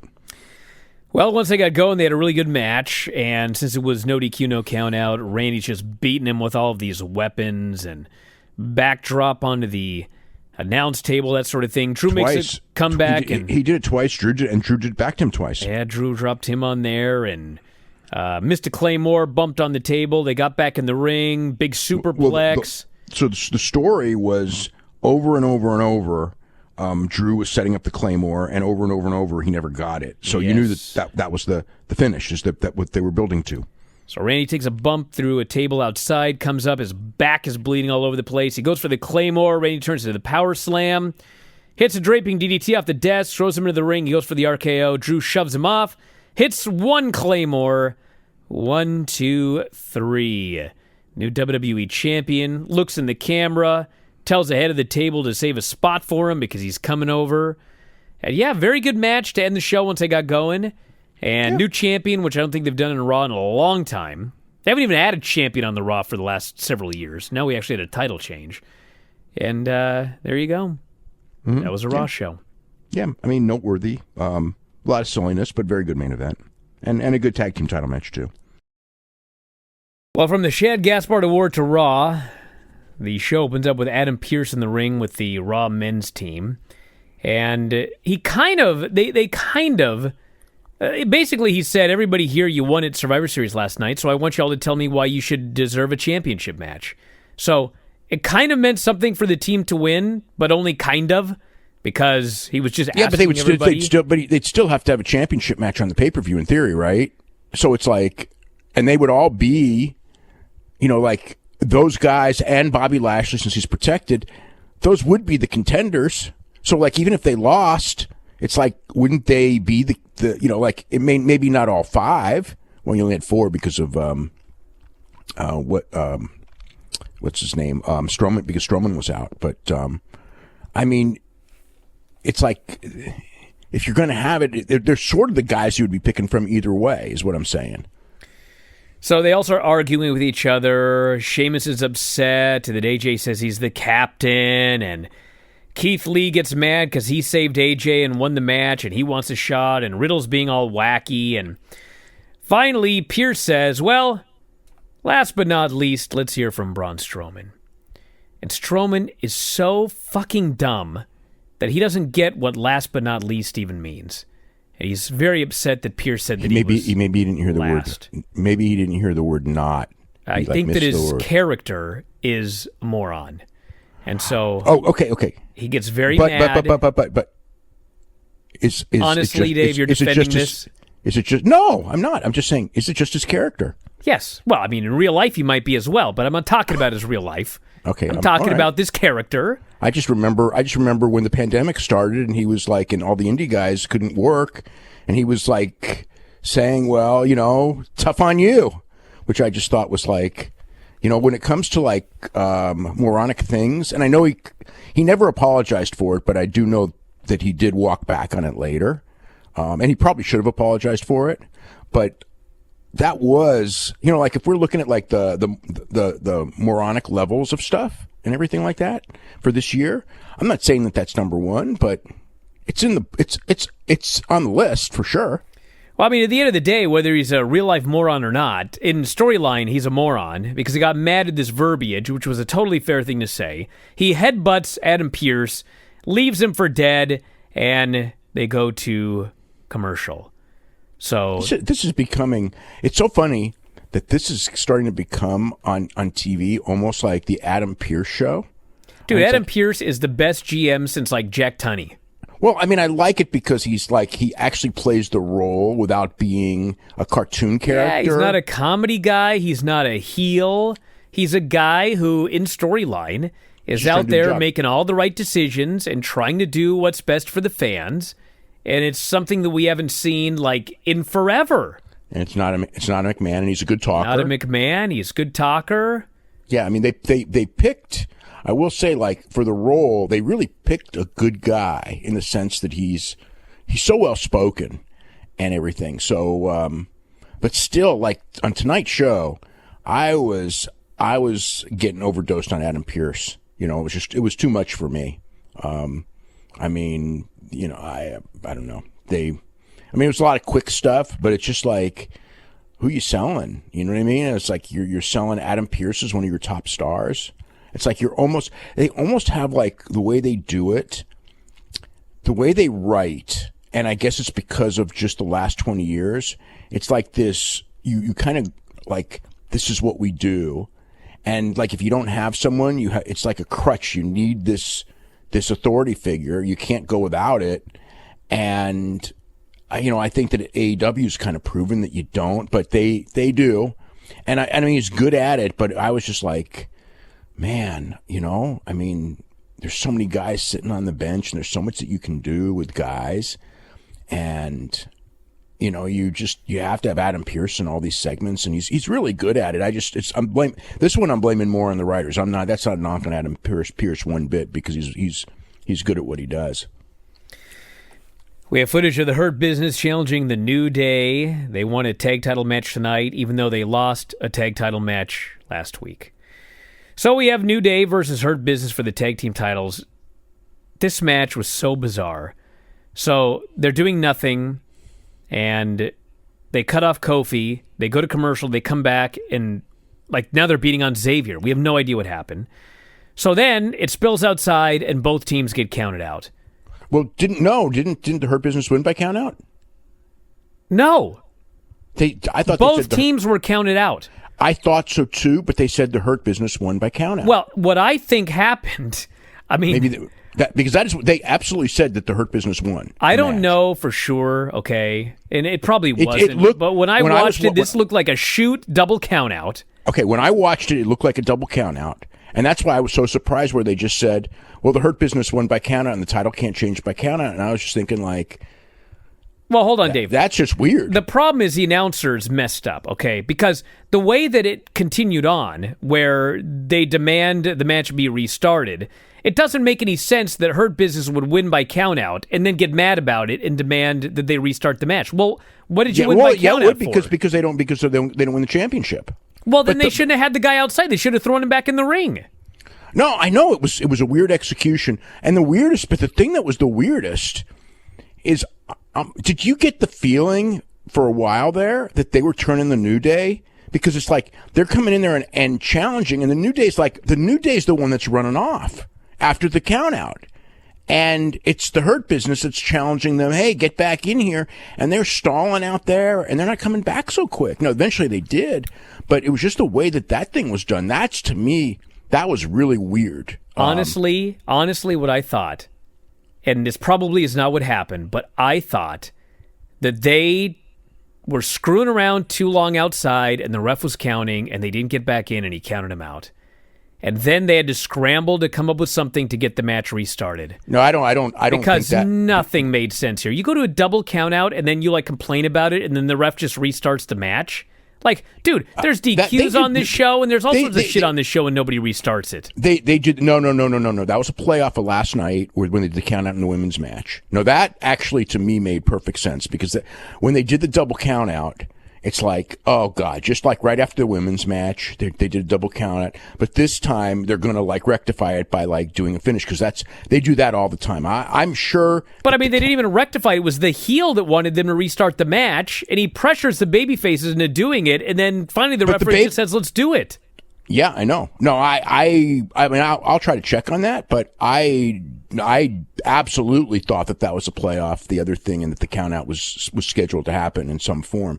I just didn't know why they were talking about how the Hurt Business won the match, and I'm thinking like, you just did a double count out, and the guy didn't get in, but maybe he was supposed to, and that was what was supposed to happen. I don't know, but it was. Yeah. All I know is they went like 10 minutes with commercials. They do this double count out. They restart the match, and literally they go like another 10 minutes or whatever. And finally, Xavier cradles and pins Shelton to retain the titles. Dude, this segment sucked. I mean, well, the stuff did. I mean, the count out thing, did. But again, in the end, they rectified it. So, but still, I don't know. The whole thing with the New Day walking off was just weird. So Adam Pearce is backstage, and he says, Braun has been escorted out of the building. It's not in my hands, but if it was, I would fire Braun. We'd never see this guy again. So Lashley comes up, and he says, we got to talk business. I'd have never done to you what Braun did tonight. I am the only Raw champion that came out victorious last night. We have to have a discussion. I got a commercial. Hold on. So the deal for years and years and years is that the U.S. champion, whenever it's like these situations, never challenges for the big belt. I always thought it was stupid. It's like, isn't that guy, like when they'll do like a battle royal or a tournament like this, they'll always like never put that champion. And so actually I like the fact that they did because it obviously makes a lot more sense to do it. I mean, what's the value of the title if you can't challenge for it? So, whatever. Then of course Lashley loses in one of the now that finish was even worse than the finish than that whole scenario in the tag match. I mean, that was just bad. Well, wait. We go back to Pierce, and this time Randy Orton walks up and he wants to talk. Then we go to Sarah interviewing Lana, and Lana says, I'm shocked, surprised, and I feel amazing. Last night was the best moment of my career, and I'm on top of the world. That is so weird. Sarah says, you want a title match against Asuka? Lana says, I can't even think about that right now. I just want to live this moment. And if I'm dreaming, don't wake me up. I'm like, this is a baby face? You won because everyone else lost, and you were standing on the steps, and it's the greatest moment of your career? Hey, that shows you the value of the Survivor Series. Dude. It's just standing there in a match that you basically didn't even participate in. Hey, I don't know. I thought all those angles whatever. That's how they scripted it. What can I say? So then we go to Adam Pearce again. He says, I've signed a series of 3 singles matches. The winner is in a triple threat match coming up next, and the winner faces Drew McIntyre, or triple threat next week. So the first match is Riddle and Sheamus, and I couldn't call this a great match, but dude, they worked their asses off in this match. It wasn't. There was some stuff that wasn't the greatest, but it was a good long match. They went 20 minutes. Yeah, 20 minutes. Riddle did the greatest head scissors escape in a straight armbar I ever saw. Sheamus is going for heel hooks. Riddle gives him an exploder on the floor. They're going back and forth. White noise off the middle rope. Finally, Sheamus goes for the bro kick, but Riddle collapses. And then he hits a surprise headbutt, high kick, goes for a victory roll. Sheamus reverses into the cloverleaf, and Riddle reverses that, cradles him, and pins him. And he's going to the 3-way next week. Yeah, lots of good near falls. Yeah, definitely a pretty good match. Then we go to Asuka meeting with Lana, and she says, I heard you want to challenge for my title. Lana says, no, I was not even thinking about that. Asuka says, I like challenges. I accept. I'll see you in the ring tonight. Who knows? You might go home the Raw Women's Champion. And Lana has to act like the girl that's never been to a school dance, and all of a sudden, like, the prom king invites her to the dance, and her heart's aflutter, and she's looking around. She can't believe how lucky she is to be getting this title match. Do you know that when I watched this segment, I didn't think one thing that you said. Not for a second did I think anything about a prom dance or anything. Well, go back and watch Lana's reaction to being offered this title match, and you'll understand. She's over the moon. She's in love. Prom dance. Okay. In love with this fame that she has garnered from winning this Survivor Series match and being the sole survivor. She just had a match with Asuka for the title about 3 weeks ago. Dave, anything longer than a week ago, it never happened. Where she got beat in like 90 seconds or a minute or 2 minutes. It was like this quick match that was like completely non-competitive. Oh, come on. That never happened. Yeah, it did. And just think of all the stuff that she's done over the course of her career. I mean, even because there have been times where she's been pushed as a wrestler, but I mean, obviously the height of her career was when she was not a wrestler, when she was doing the manager bit, which is obviously what she should be doing, but they make the best use of their talent. So we have a Firefly Funhouse, and Bray is upset that Randy burned his shack down years ago. So at this point, I knew he was running in the main event. And they announced Alexa versus Nikki for tonight. They've got a new frog puppet. What the hell ever happened to Wobbly Walrus? Oh, he wasn't there? I didn't notice. Wobbly Walrus hasn't been there since the day he debuted. Okay, yeah, I don't even remember him. That's right. I was thinking of like the pig that always has food all over his mouth. No, that's Huskus. Huskus the pig, right? Yes. I know him. The rabbit was still around, right? Well, the rabbit's back to life. Well, yeah, but the walrus, has not been seen. Well, we have a frog who I think died tonight. A 40-year-old frog, right? He's born in 1980. I guess I wasn't paying that much attention to the frog. I'm not going to lie. Okay, well, you missed a frickin' funeral. I mean, they gave a tribute. I thought that was the weirdest thing in a show. Dude, I totally zoned out of this segment. I got the matches for tonight. I knew the guy was running in, and like the rest of it was a puppet show. Yeah, there was a frog that died because he was trying to give advice on being a friend, and then Alexa Bliss killed the frog, and then they put up a graphic. And the sound like you reviewing BTE. Yeah, that's what happened. This frog. The frog and the whole thing was done. You missed the line. This whole segment is done, so they get one line in at the end where they say that the frog croaked.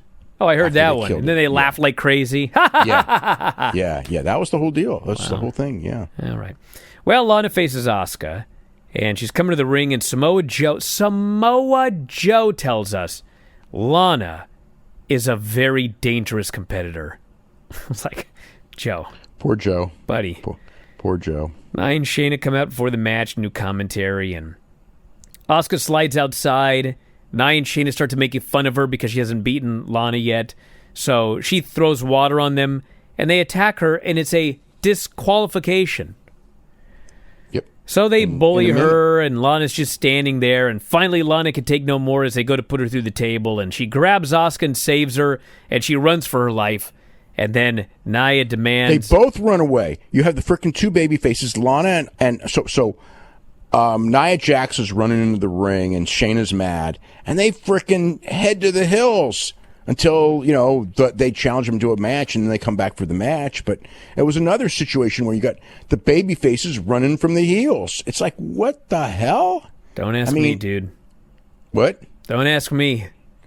It's like I'm twice on the same show. It's twice on the same show.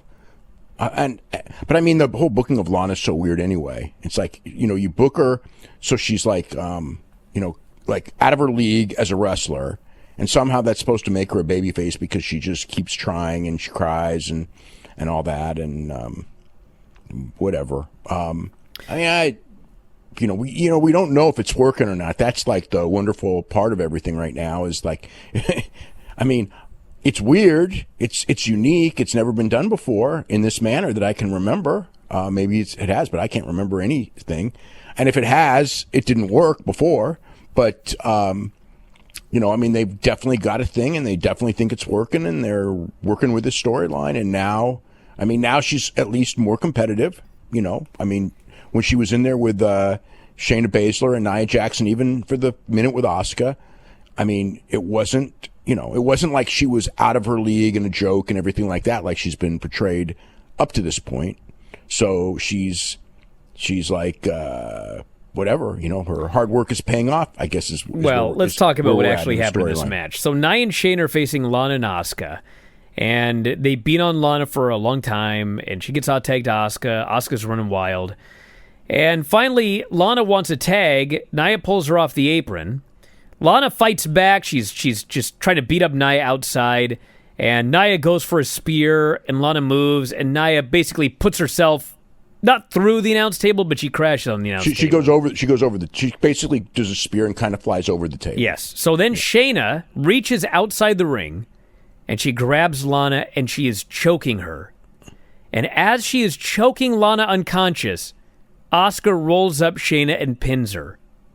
Who's the legal Lana then runs up the ramp and starts celebrating, even though she was being killed when her partner rolled up the other person to pin them. Okay, but her team did win. Her team won because her partner saved her life as she was being choked to death.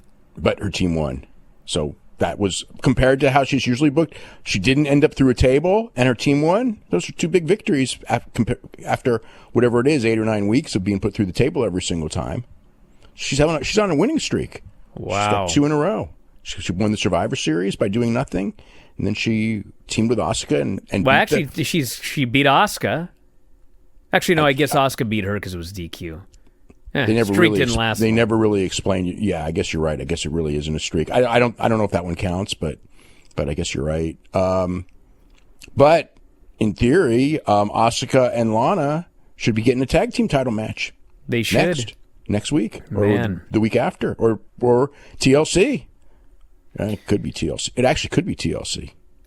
Riddle meets with MVP and he's being all annoying, and MVP is all pissed off with this guy. Riddle's supposed to be the babyface, but he's so annoying in this segment that I'm just waiting for MVP to just knock this guy out. And MVP says, well, you got a bunch of cool, wacky ideas. Why don't you get some ideas together and present them to me in a few weeks, and if they're good, we'll do business, and if they suck, we're going to do business. And he walks off. So apparently Riddle's going to be feuding with the Hurt Business, it looks like to me. Evidently. Well, Lashley needs an opponent. It's actually something. I don't like the mix, though. It's funny because the strengths that they both have, maybe. Riddle works super hard, so it may work out all right as far as the match goes, and it's something. It's Riddle in a spot that he probably won't look good in, but maybe they'll give him, because it's that Apollo Crews spot, but maybe they'll give him more. And Lashley needs, Lashley always is going to need a new opponent because they push him so hard that, he's got to have an opponent. He's got a belt. So it makes sense for a program. We have Lashley and Keith Lee, and the first part of the match was bizarre. Keith starts making this giant comeback like they're about to go to the finish. He hits all these big moves. And finally, he goes for a dive, but MVP interferes. And so, he, like an idiot, Lee goes after him, and Lashley jumps him and posts him. And they come back, and they basically start the match over again. Lashley's got him in this hold. How did Lashley get busted open? I have no idea, but he was bleeding from the head by He was bleeding from the side of the head, and they never acknowledged it. Maybe it was maybe during the commercial? Could have been. Yeah. So Keith fights back, and then finally the big spot is Lashley grabs him and gives him the big delayed vertical suplex. And everybody in the Thunderdome is cheering their heads off for this top heel. And hits the big suplex. Keith makes another comeback, crossbody outside, and then MVP posts him behind the referee's back. So Lee barely makes it in at the 8 count. Lashley goes for the Hurt Lock again, but Lee falls back and crushes him. And then MVP just hits the ring for the DQ. That finish sucked. Keith Lee goes to the number one contender three-way next week off a bullshit DQ finish. They couldn't even find one guy for Keith Lee to beat if he's actually going to this three-way next week. Yeah, well, like we said many times, they always protect Bobby Lashley, but they don't put him in the ring then. I know. You're right. You could have put somebody else in the ring. But I think that they just felt that, there was a way to get out of it. I mean, look, half their bookings, how do we get out of it? So it's like we don't want to beat Bobby Lashley. I mean, that's the deal. I mean, you could have beat Bobby Lashley. I guess they didn't want Bobby Lashley in the match. I thought, when MVP posts him, I just figured, okay, that's the outside interference and Lashley's going to win. But that's not what happened. We have a Nikki Cross promo. It's actually a great promo. She's done trying with Alexa. Alexa made it clear she wants the Fiend. Message received. They can have each other. I'm sick of worrying about this. All I care about tonight is beating the Fiend out of Alexa. So they go to the match. It's Nikki and Alexa. And Alexa's working in her Firefly Funhouse outfit. Nikki's just beating her ass. So the deal is Alexa's playing like a 13-year-old girl. Yes. Or 11-year-old girl, probably more than even 13-year-old girl. She's little girl dancing around, laughing. Excessive makeup.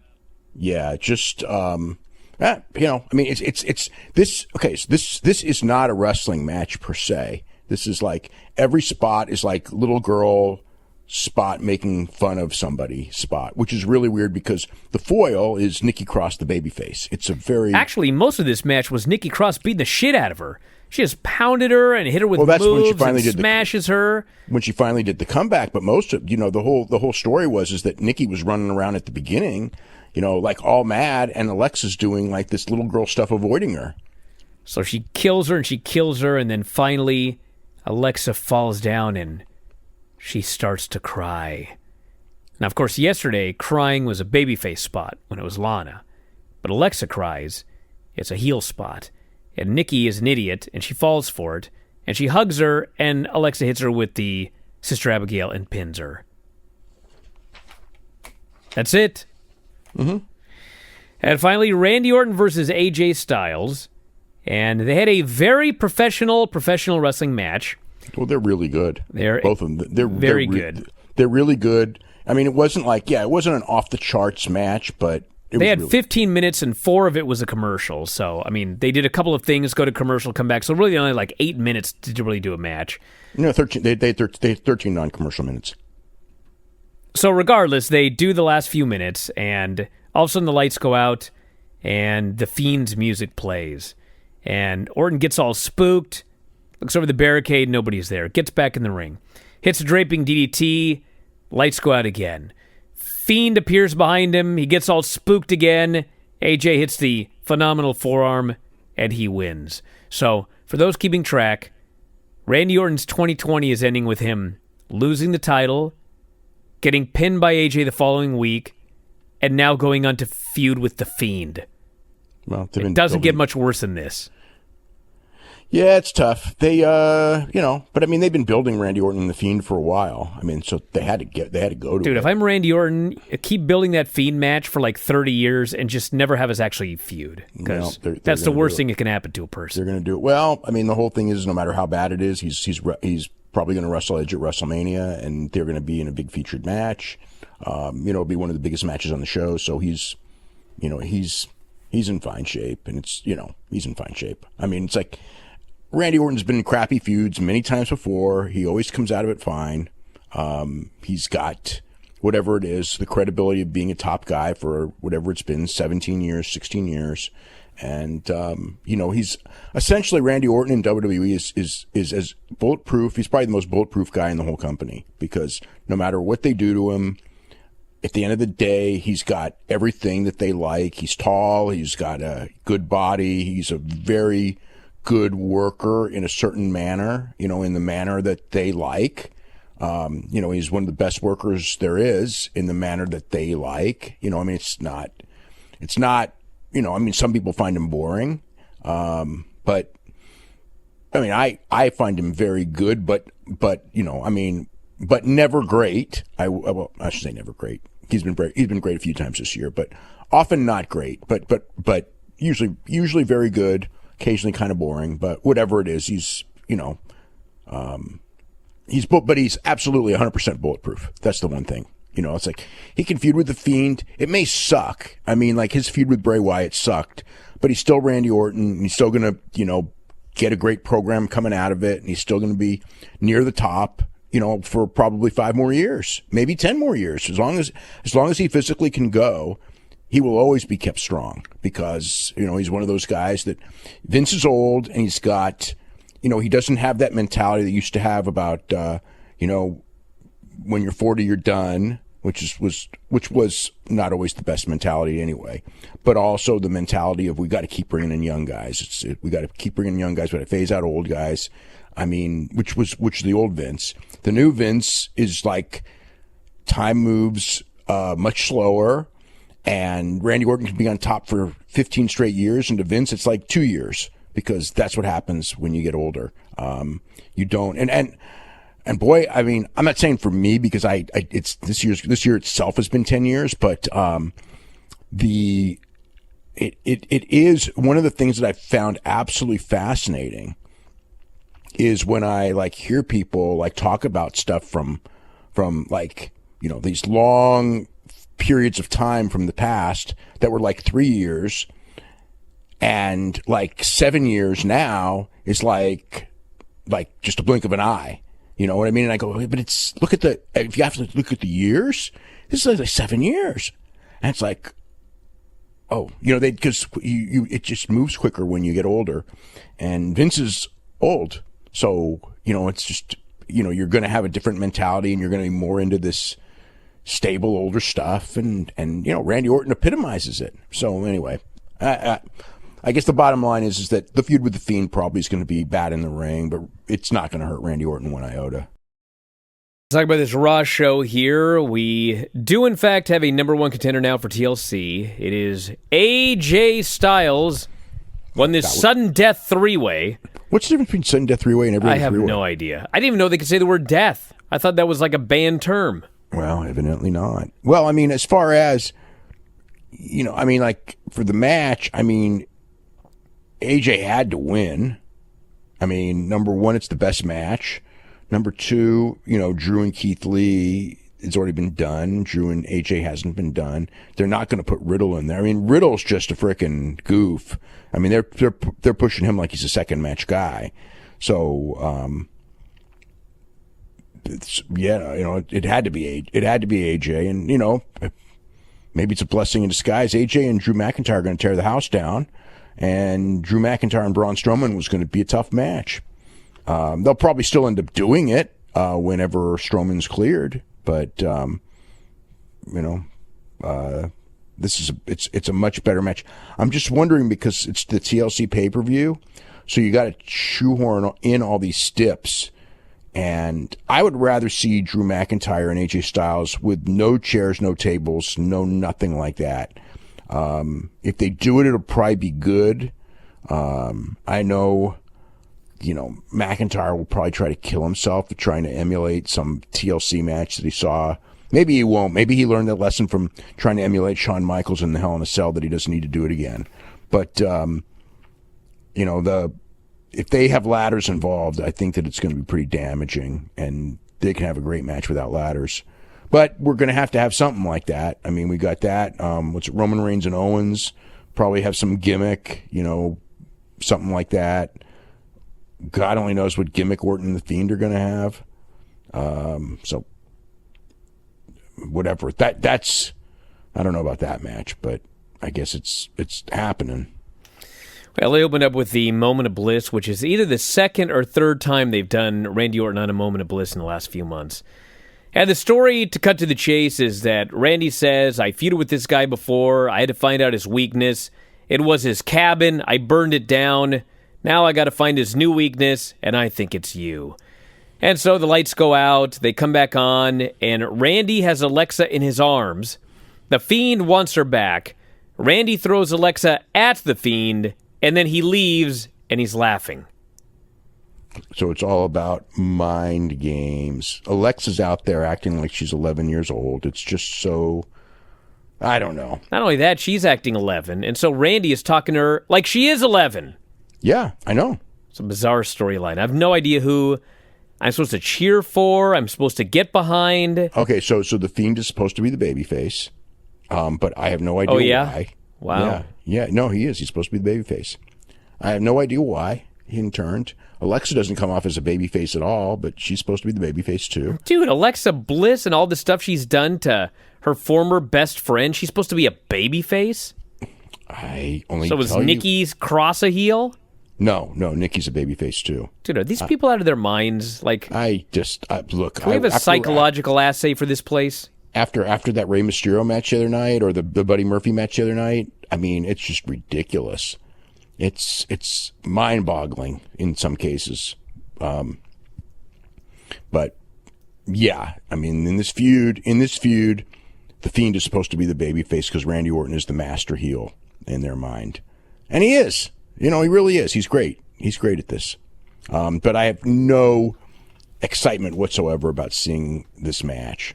But maybe they'll surprise us. I mean, the Fiend did have a good match with Daniel Bryan. So they had clips of Jeff and Elias hitting each other with guitars, and believe it or not, they actually shot an angle on Main Event, and they actually showed us a split second of the angle on Main Event.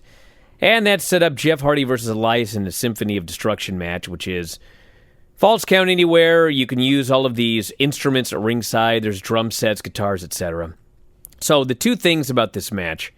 The first, finish. It's actually the beginning and the end. The very first thing that happens is Jeff Hardy goes for a dive off the steps, and Elias hits him right in the jaw with a knee. And Jeff does not sell it like you normally sell. I mean, he just stops wrestling, and he grabs his jaw, and the ref runs over there, and he's making sure he's okay. That's the first spot. Then they're hitting each other with everything, and they end up on there's a table outside, and Jeff Hardy puts Elias on the table, and he goes up to the top of the post, and he does a senton off the post, and he's going to put Elias through the table. But in doing so, he smashes the back of his head on the bottom metal step. He didn't get far enough. They should not have done that anywhere near the steps. In hindsight, of course, because in foresight. Because man, that was a scary looking fall, and he was knocked loopy. I mean, you could see it. They went right to the finish because that was the finish. That had to have been the finish. Yeah, but I haven't heard officially how Jeff is, but he was knocked loopy. This was not a good thing at all. The word I got was that he was okay, and I don't know what that means. I mean, I've heard that about a lot of people that have been banged on the head, but I think that to a degree, actually going through the table did slow him down. Yeah, but I mean, he still banged the back of his head on the steps. He hit the back of his head, and he grabbed it right away, and he was walking around like he was hurting real bad. That wasn't a sell. I mean, he was looking there, seeing if he split his head open, which it didn't appear that he did. But I had heard that there was that there was kind of an expectation that he had a concussion, but he hadn't been diagnosed as having one. So I mean, because that wouldn't come until just yet anyway. But now, if we throw all that out, they also had the fucking most ridiculous spot where Elias gets the neck of a guitar, which is made of like wood or fiberglass or whatever, and he goes to hit Jeff with it, and he misses, and he ends up hitting a speaker, and he gets electrocuted, which for some reason blows up and somehow electrocutes him. What? But he got electrocuted, but he survived, and he still came back and did more. Well, actually, we don't know if he survived because he was like shaking and shimmying, and the ref, I mean, they didn't seem to care one bit that he got electrocuted. I mean, he could be dead now for all we know. He's not dead. I hope not. So anyway, that was the match. Jeff Hardy wins. We had Matt Riddle backstage with Keith Lee. Matt Riddle's new character is I got 50 emails and texts from people just talking, why is Matt Riddle so annoying? Is he a heel? I think he's still a babyface, but he's so annoying. And so bad. He's so annoying that the storyline is he's being all annoying, and he turns around and Keith Lee has walked off on him. Keith Lee, the babyface. Yeah, well, the idea is that they think that, because he talks like he's a stoner and everything, that they will give him this character that he just mumbles a lot of gibberish and garbage and says these things that just go, he's makes no sense. So they've created a character for this guy that has resulted in him being less over than at any point in his career anywhere on the planet Earth. But it's a concept. It sucks. Oh, does it suck?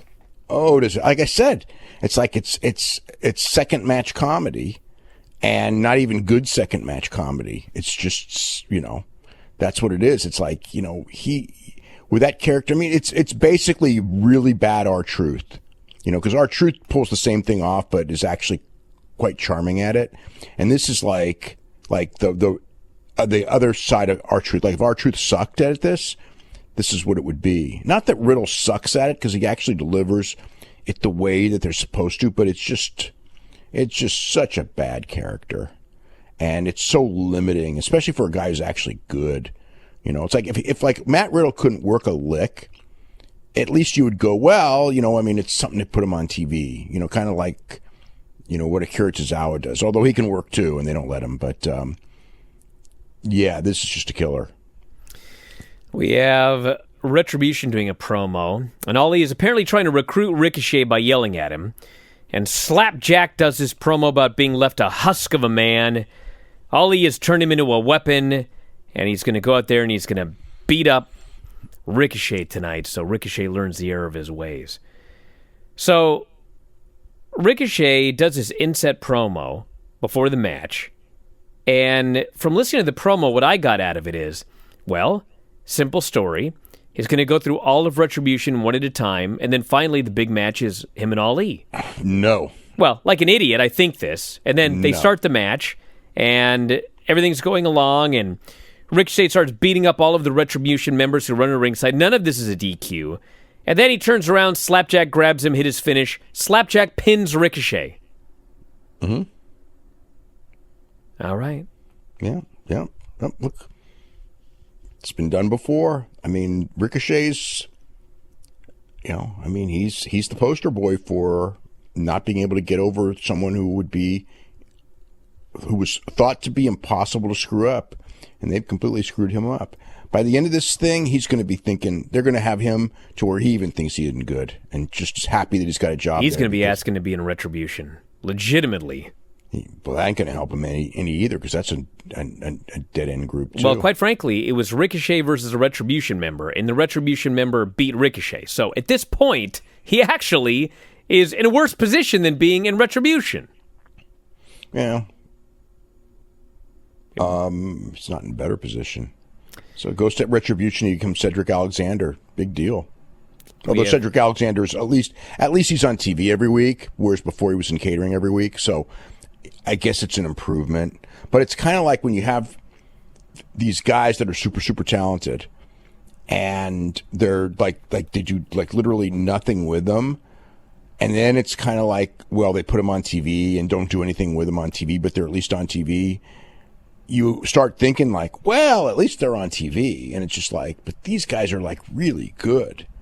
And they're, not portrayed as anything. And there's always, whatever, Cedric can talk. But even it's like, oh, he doesn't do a good promo. And it's like, well, so what? I've seen a million guys who couldn't do good promos that were great in other facets that got over. You accentuate the positives and you eliminate the negatives. That's all it is. You give them a tag team partner who can talk. You give him a manager who can talk. You just have him do really cool things and don't talk. There's so many ways around it. You don't accentuate somebody's negatives.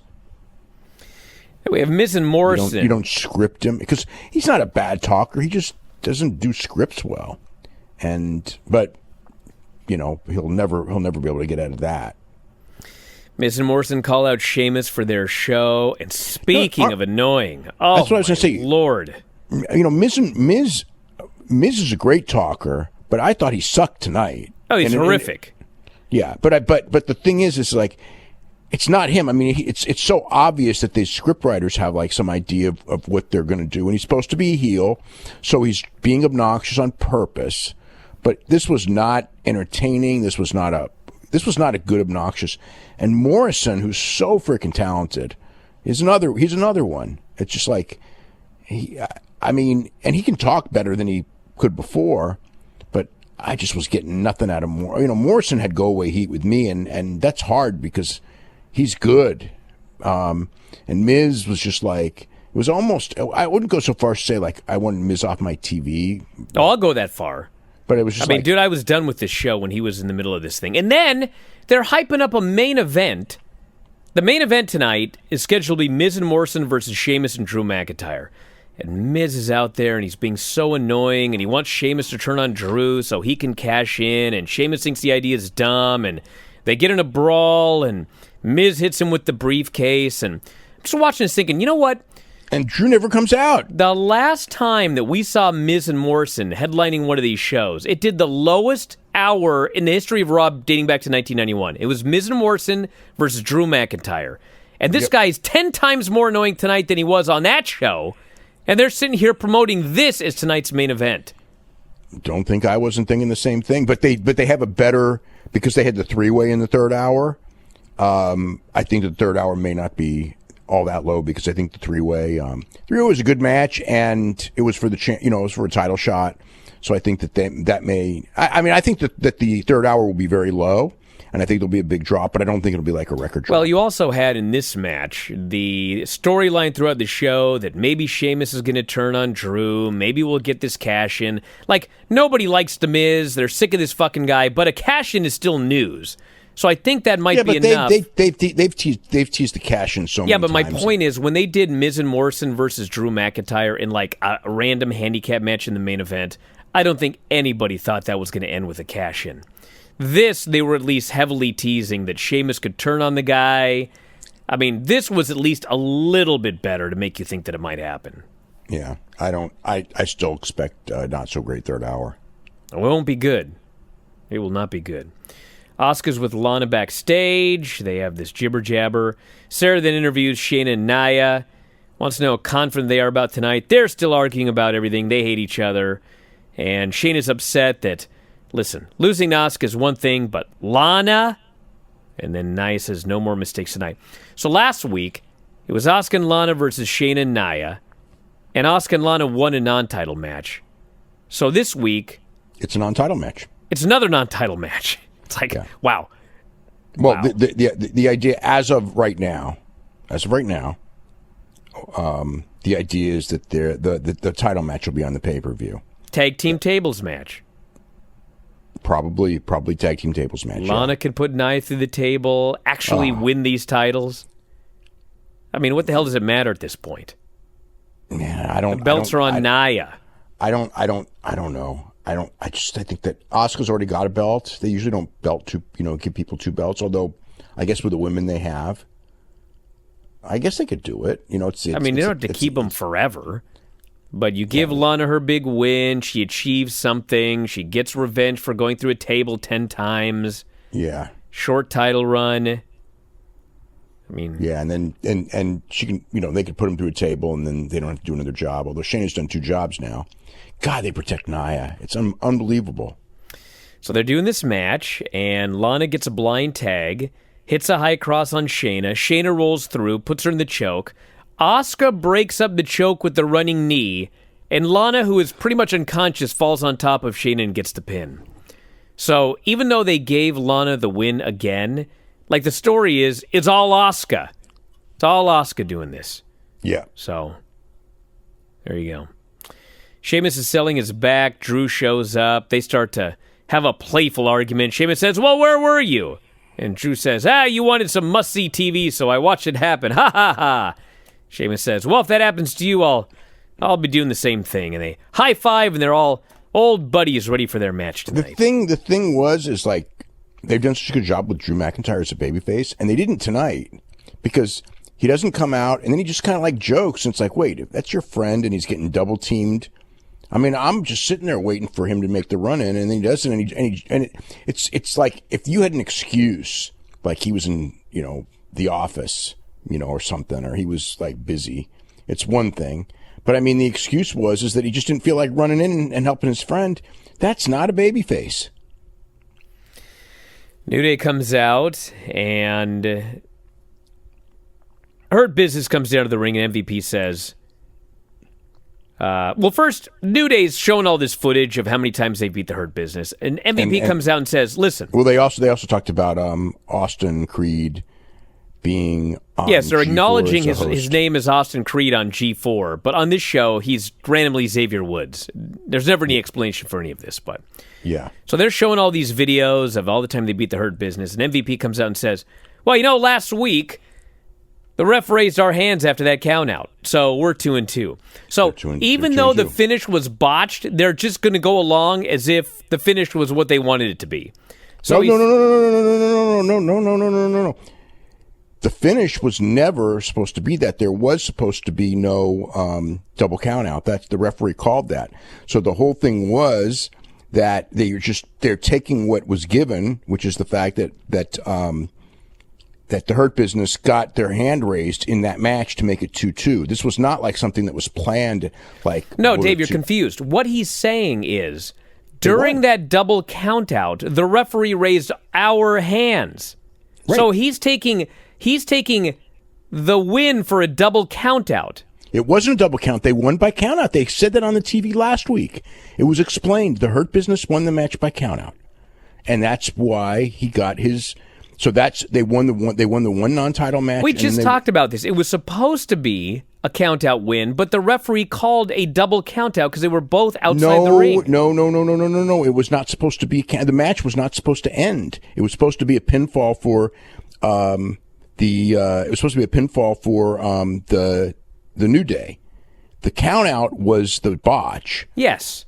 And now he's acknowledging that when they did that botch, his hand was raised. That's why they're 2-2. Right, because they won. They won. They announced it last week. I told you last week when the announcer specifically said that they won. In the commentary, they said that they won by count out. It was not a double count out. And, it was... But it was a double count out, but they pretended it wasn't. But the referee counted both men out. No, the one guy was in. No, they were both out. The one guy was almost in. He should have been a double count out, but they called it like the Hurt Business won. That's how the ref called it, because he was almost. Well, it depends on how you do it, because it's the old rules that I grew up with. The ref is supposed to call it like a shoot. Okay. Wait. The old rules like I grew up with was, and they used to do this all the time. You had to be all the way in the ring, or else you're counted out. So they would do gimmick finishes where a guy's diving in and he's like 3/4 in, but he's a quarter out, so you're counted out. That was but the new rules are, if you're whatever, I don't know what it's supposed to be, but if you're mostly in the ring, and he was mostly in the ring, and the other guy wasn't in the ring. So by the way that they did it, the way it was shot, he was mostly in the ring. So that's by WWE rules. The ref called it as a shoot, which is why they got the win. So it was not a planned win, but because it was a win, they used the idea that there was a win and came up with this. We're actually even 2-2. So that's the story behind this. So it's Xavier versus Cedric. And Cedric attacks him for the bell. We get a commercial, come back. And literally, this is the finish. Cedric tries a tope. Xavier moves out of the way. Cedric crashes into the barricade. And then he wins. And then Xavier throws him in the ring, and he follows him in, and Cedric just grabs him and hits the lumbar check and pins him.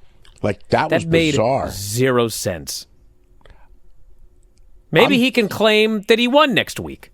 I'm guessing that he was not supposed to crash on the tope, because what happened made no sense at all. If he hit him with a tope and then throws him in the ring and beats him with a lumbar check, that makes sense. And he did. Yeah, but they do this all the time. This is the kind of thing they do for a finish. We talk about this all the time, where one guy does something outside, he gets back in the ring, and the other guy just hits him with the move and wins. I don't know why they do it. I guess to surprise you.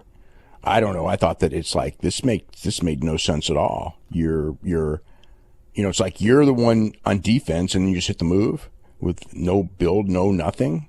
Hit your finish? I don't know. And then Cedric leaves on his own, and he's all celebrating and excited on the ramp, and MVP and Cedric, or MVP and Shelton are in the ring just going, what's this guy doing? So they're teasing dissension? Yep. Like that it's going Cedric Alexander, it's going to his head.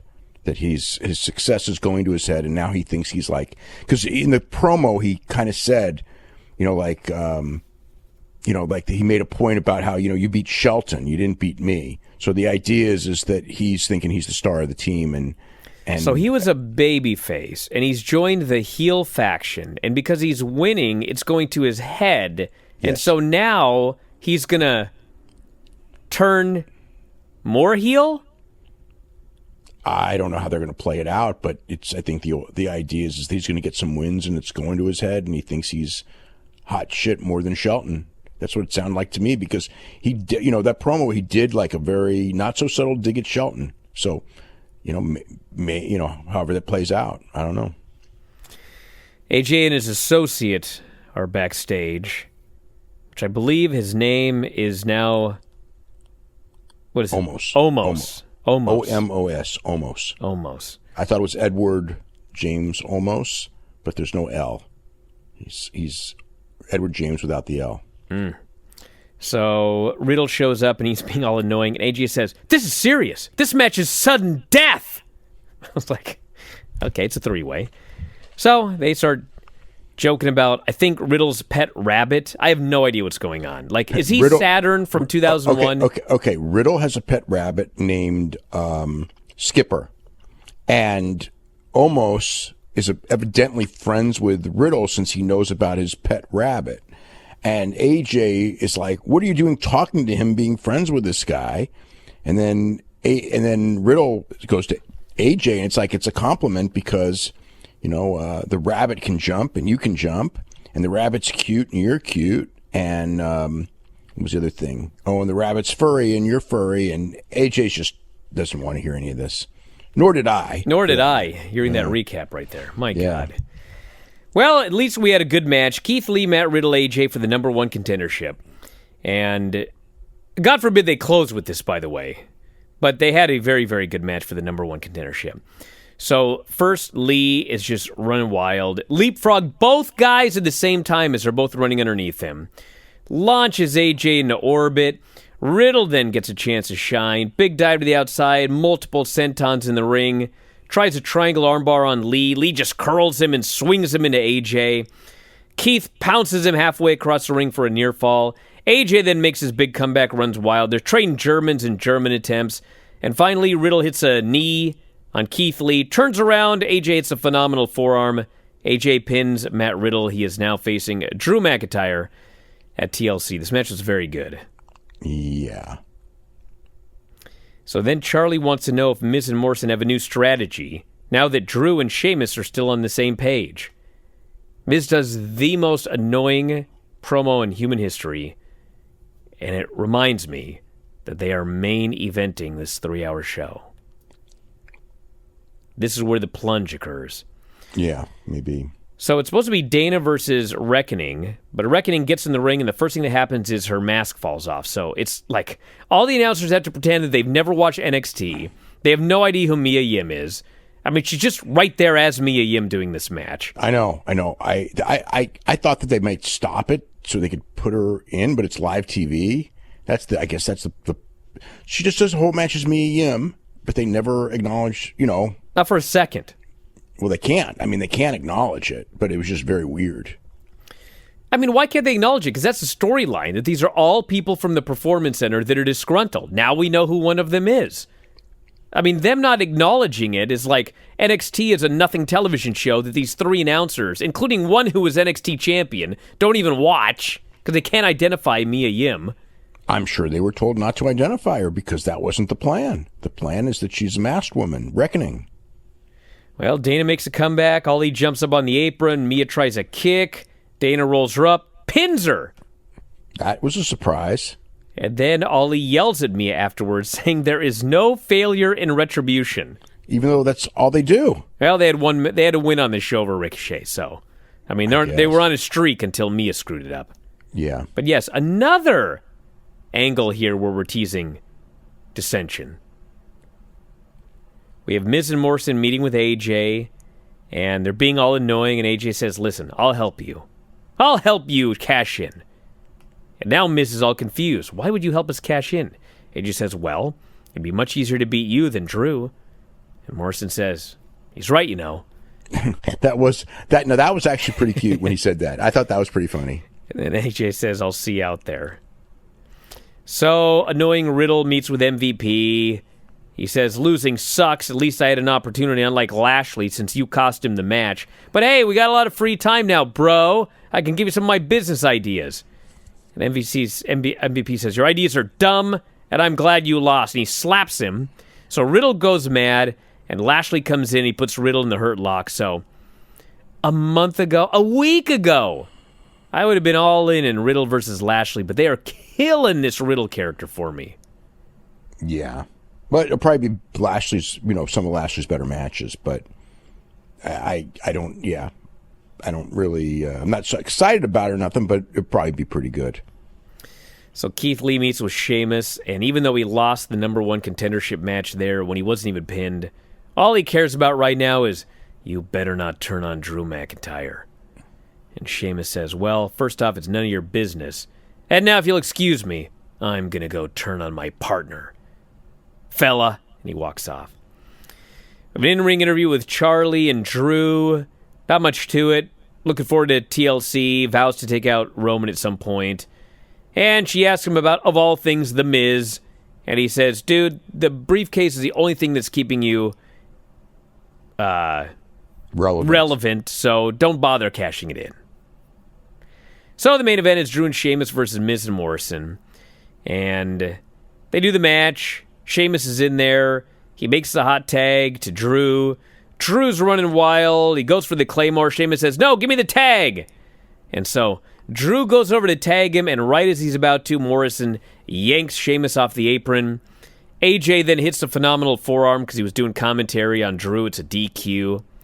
So then Miz is mad at AJ for laying out Drew. He's already forgotten his own plan. AJ says, dude, cash in the briefcase. Pin this guy. Miz is arguing with him. Finally, almost goes and gets the briefcase. And he gives it to AJ. AJ gives it to the referee for the cash-in. Miz snatches it back. They're arguing. And finally, Miz decides, all right, I'll cash it in. He goes to cash it in, but Drew gives him the Claymore. Almost grabs AJ, drags him to safety, and Drew gets his eyes on him. And AJ's screaming, if this guy let me down, I beat your ass, but I'll get you TLC. That's how the show went off the air. So, the one good thing I will say is, they shot every close-up of Drew as close as they could get to make you think that at any moment Sheamus was going to jump in that ring and turn on him. So, it's clearly coming. I don't know when, but they're doing a pretty good job teasing it. So, that was the show.